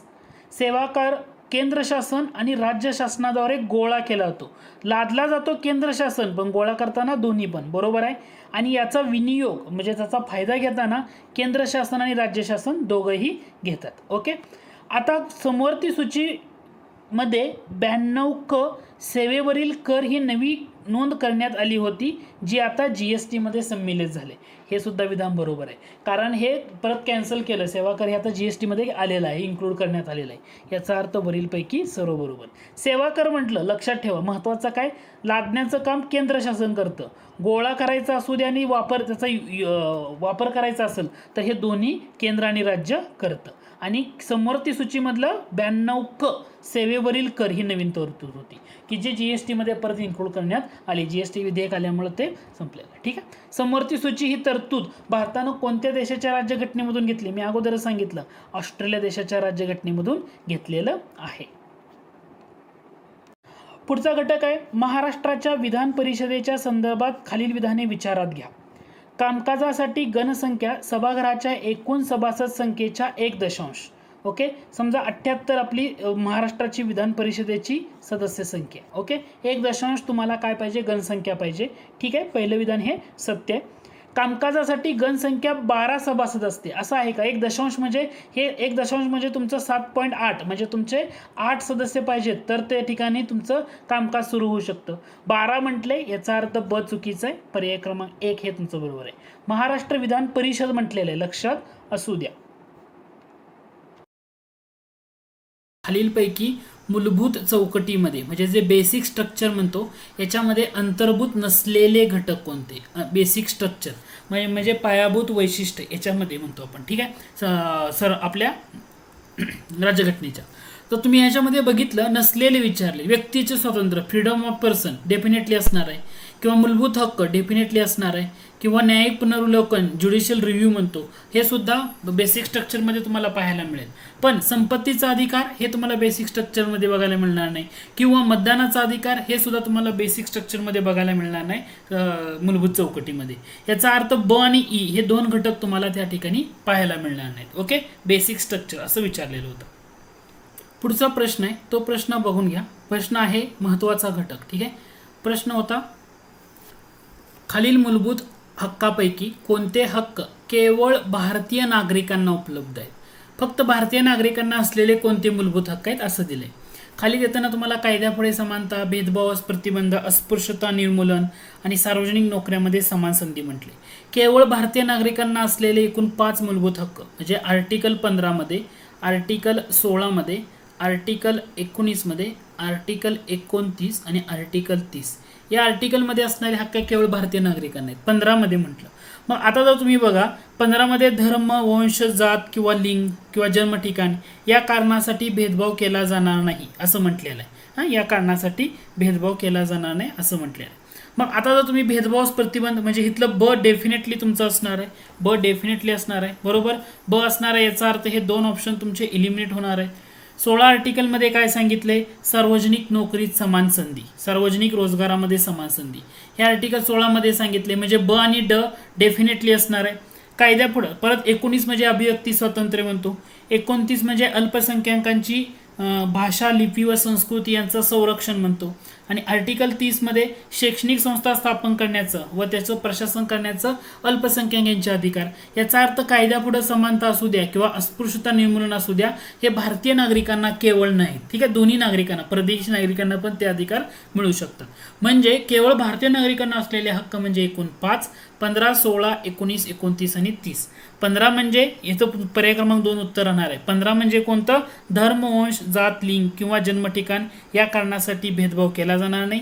16 म्हणजे सार्वजनिक नोकरीत समान संधी, अभिव्यक्ती स्वातंत्र्य म्हणजे 19 म्हणतो, 29 म्हणजे अल्पसंख्याकांची भाषा लिपी आणि संस्कृती यांचं संरक्षण म्हणतो, आणि 30 आर्टिकल म्हणजे शैक्षणिक संस्था स्थापन करणं आणि त्याचं प्रशासन करणं अल्पसंख्याकांचा हक्क. याच्यामुळे पर्याय क्रमांक 2 हे तुमचं करेक्ट आन्सर इथे येत आहे. त्यानंतर पुढचा आपला प्रश्न आहे, खालीलपैकी कोणतं मार्गदर्शक तत्व घटना दुरुस्तीद्वारे नंतर भारतीय राज्यघटनेमध्ये समावेश करण्यात आले. घटना दुरुस्तीद्वारे पुन्हा भारतीय राज्यघटनेमध्ये समावेश करण्यात आलं. यामध्ये जर तुम्ही बघितलं, समान न्यायाची शाश्वती व गरिबांना मोफत कायदेविषयक सहाय्य, आता हे सुद्धा घटना दुरुस्तीनेच ऍड करण्यात आले, ठीक आहे. 39A मध्ये ते ऍड करण्यात आले, 42 घटना दुरुस्ती. पर्यावरणाचं संरक्षण व संवर्धन, वने व वन्यजीव सृष्टीचं संरक्षण हे 39A मध्ये येतं, ओके. तसं हे 48A मध्ये तुम्हाला बघायला मिळतं. म्हणजे ड आणि ई डेफिनेटली असणार आहे, हे लक्षात घ्या. समान कामाबद्दल स्त्री पुरुषांना समान वेतन हे नंतर घटना दुरुस्तीद्वारे नाही, ऑलरेडी असलेलं आहे. किंवा सर्व नागरिकांना उपजीविकेची पुरेशी साधनं हे ऑलरेडी असल्यापैकी येतं. म्हणजे ड आणि ई नंतर ऍड करण्यात आले, म्हणजे क ड ई हे तुमचं करेक्ट आन्सर असणार आहे. उत्पन्नातली विषमता कमी करणं किंवा समान न्यायाची शाश्वती आणि गरिबांना मोफत कायदेविषयक सहाय्य आणि पर्यावरणाचे संरक्षण, 42वी घटना दुरुस्ती या दोनसाठी खूप महत्त्वाची आहे. 39A आणि 48A मध्ये हे ऍड करण्यात आले. त्यानंतर पुढचा प्रश्न आहे, चूक असलेलं विधान ओळखा असं म्हटलंय, ठीक आहे. राष्ट्रपती राज्यसभेवर 2 अँग्लो इंडियन जमातीचे सदस्य नेमतात. राज्यसभेवर नेमतात का लोकसभेवर नेमतात? पहिला घटक, राज्यसभेवर का लोकसभेवर, अँग्लो इंडियनचे. त्याच्यामुळे पहिलंच विधान तुमचं चूक आहे, लोकसभा पाहिजे. संसद कर कमी करू शकत नाही म्हटले, तसं नाहीये, संसद कर कमी करू शकते, संसद कर कमी करू शकते. याचा अर्थ हे सुद्धा चुकीचं आहे.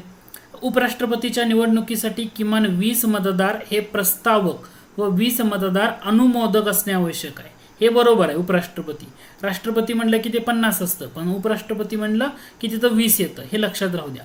त्याच्यामुळे इथं फक्त क विधान बरोबर आहे, अ आणि ब चुकीचं आहे. अ आणि ब तुम्हाला विचारले चूक कोणतं, म्हणून पर्याय क्रमांक 3 हे तुमचं या ठिकाणी करेक्ट आन्सर असणार आहे. त्यानंतर पुढचा प्रश्न आहे, प्रश्न नीट समजून घ्या मग उत्तर द्या. प्रश्न होता, बिनचूक असणारं विधान कोणतं ते ओळखा म्हटले. पहिलं विधान आहे, 43व्या घटना दुरुस्तीने मंत्रिमंडळाचा सल्ला राष्ट्रपतीवर बंधनकारक करण्यात आला. डेफिनेटली चुकीचं आहे.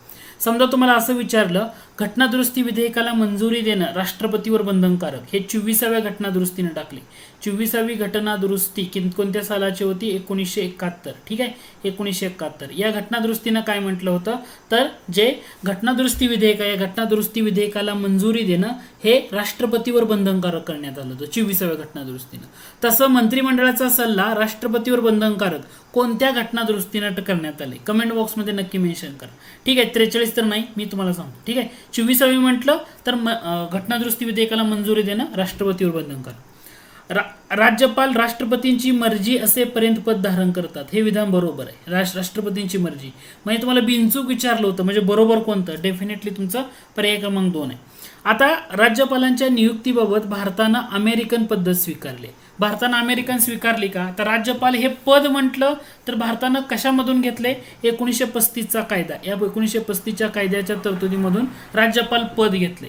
परंतु राज्यपालाची म्हणजे जो केंद्राकडून केली जाणारी नियुक्ती आहे, नेमणूक आहे, हे आपण कॅनडाकडे घेतले. हे ते अमेरिकेकडे घेतल्यानं डेफिनेटली नाहीये. अमेरिकेकडे उपराष्ट्रपती पद असेल, न्यायिक पुनर्विलोकन असेल, न्यायव्यवस्थेचं स्वातंत्र्य असेल, मूलभूत अधिकार असतील, हे सगळे मुद्दे आपण अमेरिकेकडे घेतले. त्याच्यामुळे हे इथं चुकीचं ठरतंय.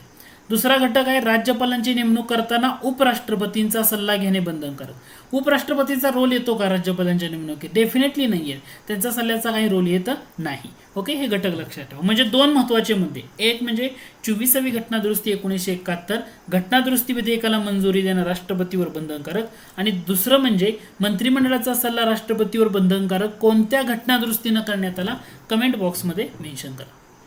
त्यानंतर पुढचा प्रश्न आहे, राष्ट्रपती राजवटीबाबत चुकीचं नसलेलं विधान ओळखा। चुकीचं नसलेलं म्हणजे बरोबर असणारं विधान कोणतं? महाराष्ट्रामध्ये आतापर्यंत 2019 म्हटले 3 वेळा राष्ट्रपती राजवट लावली, डेफिनेटली बरोबर आहे। 1980 साली पहिल्यांदा लागली होती, त्याच्यानंतर 2014 आहे, आणि आता 2019 म्हणजे 3 वेळा राष्ट्रपती राजवट लागली आहे, बरोबर आहे। डॉक्टर बाबासाहेब आंबेडकरांनी कलम 356 म्हणजे राष्ट्रपती राजवटीच्या संदर्भातलं ला डेड लेटर म्हटले, ते सुद्धा बरोबर आहे। डेड लेटर म्हणजे येतं तुमचं दोन्ही विधानं काय असणार आहेत, बरोबर असणार आहेत, दोन्ही विधानं बरोबर। पुढचा प्रश्न बघा, कितव्या घटना दुरुस्तीनुसार दिल्ली केंद्रशासित प्रदेशाला स्वतंत्र राज्याचा दर्जा न देता त्याचेच रूपांतर नॅशनल टेरिटरी ऑफ दिल्लीमध्ये करण्यात आलं? म्हणजे दिल्लीसाठी म्हटलं की घटना दुरुस्ती कोणती? 69वी घटना दुरुस्ती, हे लक्षात घ्या। दिल्ली म्हटलं की 69वी घटना दुरुस्ती। त्यानंतर पुढचा प्रश्न आहे, सिंपलच आहे, चूक नसलेलं विधान ओळखा म्हटले। पहिलं विधान आहे, राज्य लोकसेवा आयोगाच्या अध्यक्षांचा निर्धारित कार्यकाळ 6 वर्ष किंवा वयाची 65 वर्ष, जे आधी असेल तो असा असतो। आता 6 वर्ष किंवा वयाची 65 वर्ष असतो का? इथं 62 पाहिजे, 65 नाही, त्याच्यामुळे पहिलं विधान चुकीचं आहे। राज्य लोकसेवा आयोगाचे अध्यक्ष असेल किंवा सदस्यांसाठी संविधानामध्ये पात्रता सांगितलेली नाहीये, पात्रता। चूक नसलेलं म्हणजे काय ओळखायचं तुम्हाला? बरोबर ओळखायचं, ठीक आहे।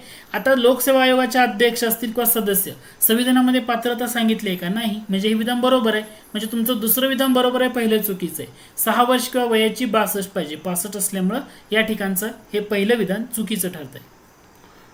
त्यानंतर पुढचा प्रश्न आहे, संयुक्त बैठक जॉईंट सिटिंग म्हणतो तरतूद घटना दुरुस्ती विधेयकाबाबत करण्यात आलेली आहे।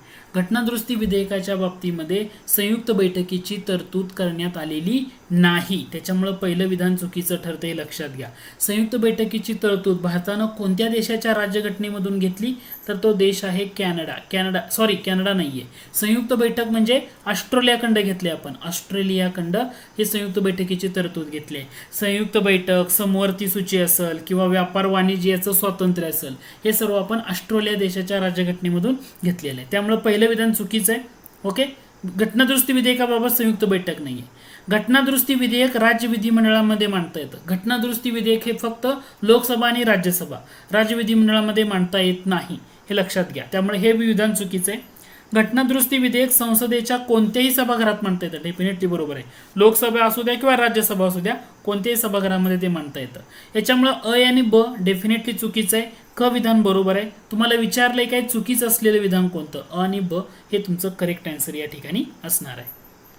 त्याच्यानंतर पुढचा प्रश्न बघा, प्रश्न काय दिलाय, खालील विधाने लक्षात घ्या।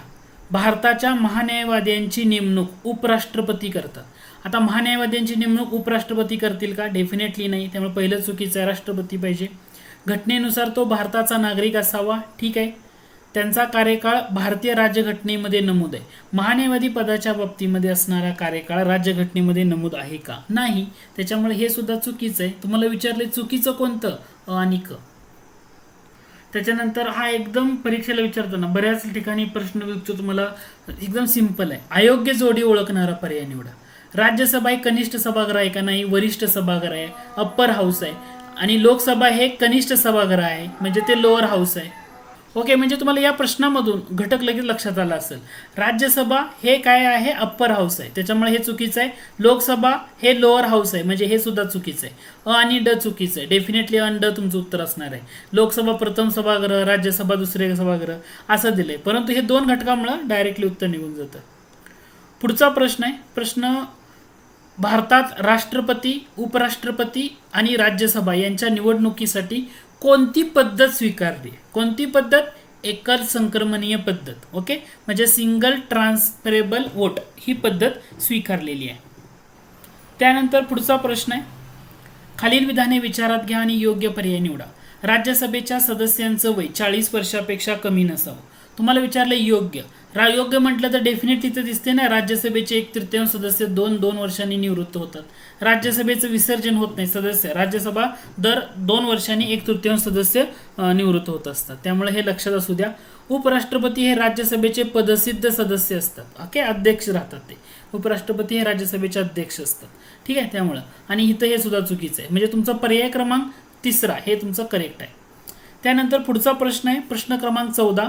खालीलपैकी कोणत्या घटना दुरुस्तीनुसार लोकसभा कार्यकाळ 5 वर्षावरून 6 वर्ष केला? लोकसभेचा कार्यकाळ 5 वर्षावरून 6 वर्ष म्हणजे 42वी घटना दुरुस्ती. आणीबाणी जाहीर झाल्यानंतर तो कार्यकाळ वाढवण्यात आलेला होता. त्यामुळे 42वी घटना दुरुस्ती, लोकसभेचा कार्यकाळ 5 वर्षावरून 6 वर्ष. त्याच्यानंतर पुढचा प्रश्न आहे, जोड्या जुळवा म्हटले. अतारांकित प्रश्न, तारांकित प्रश्न आणि अल्पसूचना प्रश्न. आणि इथं रंग दिलाय म्हणजे ते रंगाचं. ठीक आहे, सिंपलचा घटक आहे, इथं लक्षात घ्या. अतारांकित प्रश्न पांढरा रंग, तारांकित प्रश्न हिरवा, अल्पसूचना गुलाबी. ठीक आहे, याच्यामुळे पर्याय क्रमांक 1 हे तुमचं डायरेक्टली ते उत्तर असणार आहे. अतारांकित पांढरा, तारांकित हिरवा, अल्पसूचना गुलाबी. त्याच्यानंतर पुढचा प्रश्न आहे, प्रश्न दिला होता सर्वोच्च न्यायालयासंबंधी चूक नसलेलं विधान ओळखा. चूक नसलेलं म्हणजे बरोबर असणारं विधान कोणतं ते ओळखा. भारताच्या सर्वोच्च न्यायालयाची स्थापना 25 जानेवारी 1949 झाली. हे विधान चूक आहे, कारण सर्वोच्च न्यायालयाची स्थापना 25 जानेवारी 1950 पाहिजे. कारण 25 जानेवारी हा काय आहे, राष्ट्रीय मतदार दिवस म्हणून साजरा केला जातो. ओके, ऍक्च्युली ते चुकीचंच आहे विधान. 25 जानेवारी 1949 येत नाही, कारण आपलं इथे इथे हा घटक फक्त इलेक्शन कमिशनच्या रिलेटेड येतं. ठीक आहे, तो मुद्दा हे करा. 25 जानेवारी 1950 जर म्हटलं, 25 जानेवारी 1950 सॉरी, ठीक आहे, घटक सांगतो. 25 जानेवारी 1950 म्हटलं तर निवडणूक आयोगाची स्थापना आहे, भारतीय निवडणूक आयोग. म्हणून हा 25 जानेवारी राष्ट्रीय मतदार दिवस म्हणून साजरा केला जातो. तो मुद्दा मी सांगत होतो. 2011 पासून तो राष्ट्रीय मतदार दिवस साजरा केला जातोय. भारताच्या सर्वोच्च न्यायालयाची स्थापना 25 जानेवारी 1950 नाहीये. हे डेफिनेटली या ठिकाणी चुकीचं आहे. कसंही केलं तरी विधान चुकीचंच येतं. या न्यायालयाने 1935च्या कायद्याद्वारे स्थापन झालेल्या फेडरल कोर्ट ऑफ इंडियाची जागा घेतली. डेफिनेटली बरोबर आहे. फेडरल कोर्ट ऑफ इंडियाची जागा या सर्वोच्च न्यायालयानं घेतली. या ठिकाणी घटक फक्त लक्षात असू द्या. 25 जानेवारी 1949 म्हटल्यामुळे चुकीचं आहे. ओके, त्याच्यानंतर पुढचा प्रश्न आहे आपला, एखाद्या राज्याच्या उच्च न्यायालयात निवृत्त न्यायाधीश तात्पुरत्या न्यायाधीशासाठी नियुक्ती करण्याचा अधिकार कोणाला आहे? म्हणजे निवृत्त न्यायाधीशांना तात्पुरत्या कालावधीसाठी नियुक्त करण्याचा अधिकार कोणाला आहे उच्च न्यायालयामध्ये एखाद्या राज्याच्या? डेफिनेटली निवृत्त न्यायाधीशाला तात्पुरत्या कालावधीसाठी म्हटलं त्या उच्च न्यायालयाचा किंवा त्या न्यायालयाचा जो मुख्य न्यायाधीश असेल ना, तर तोच त्या ठिकाणी निवृत्त करू शकतो. प्रश्न काय होता, एखाद्या राज्याच्या उच्च न्यायालयात निवृत्त न्यायाधीश तात्पुरत्या कालावधीसाठी नियुक्ती करण्याचा अधिकार डेफिनेटली त्या न्यायालयाच्या मुख्य न्यायाधीशाला असतो.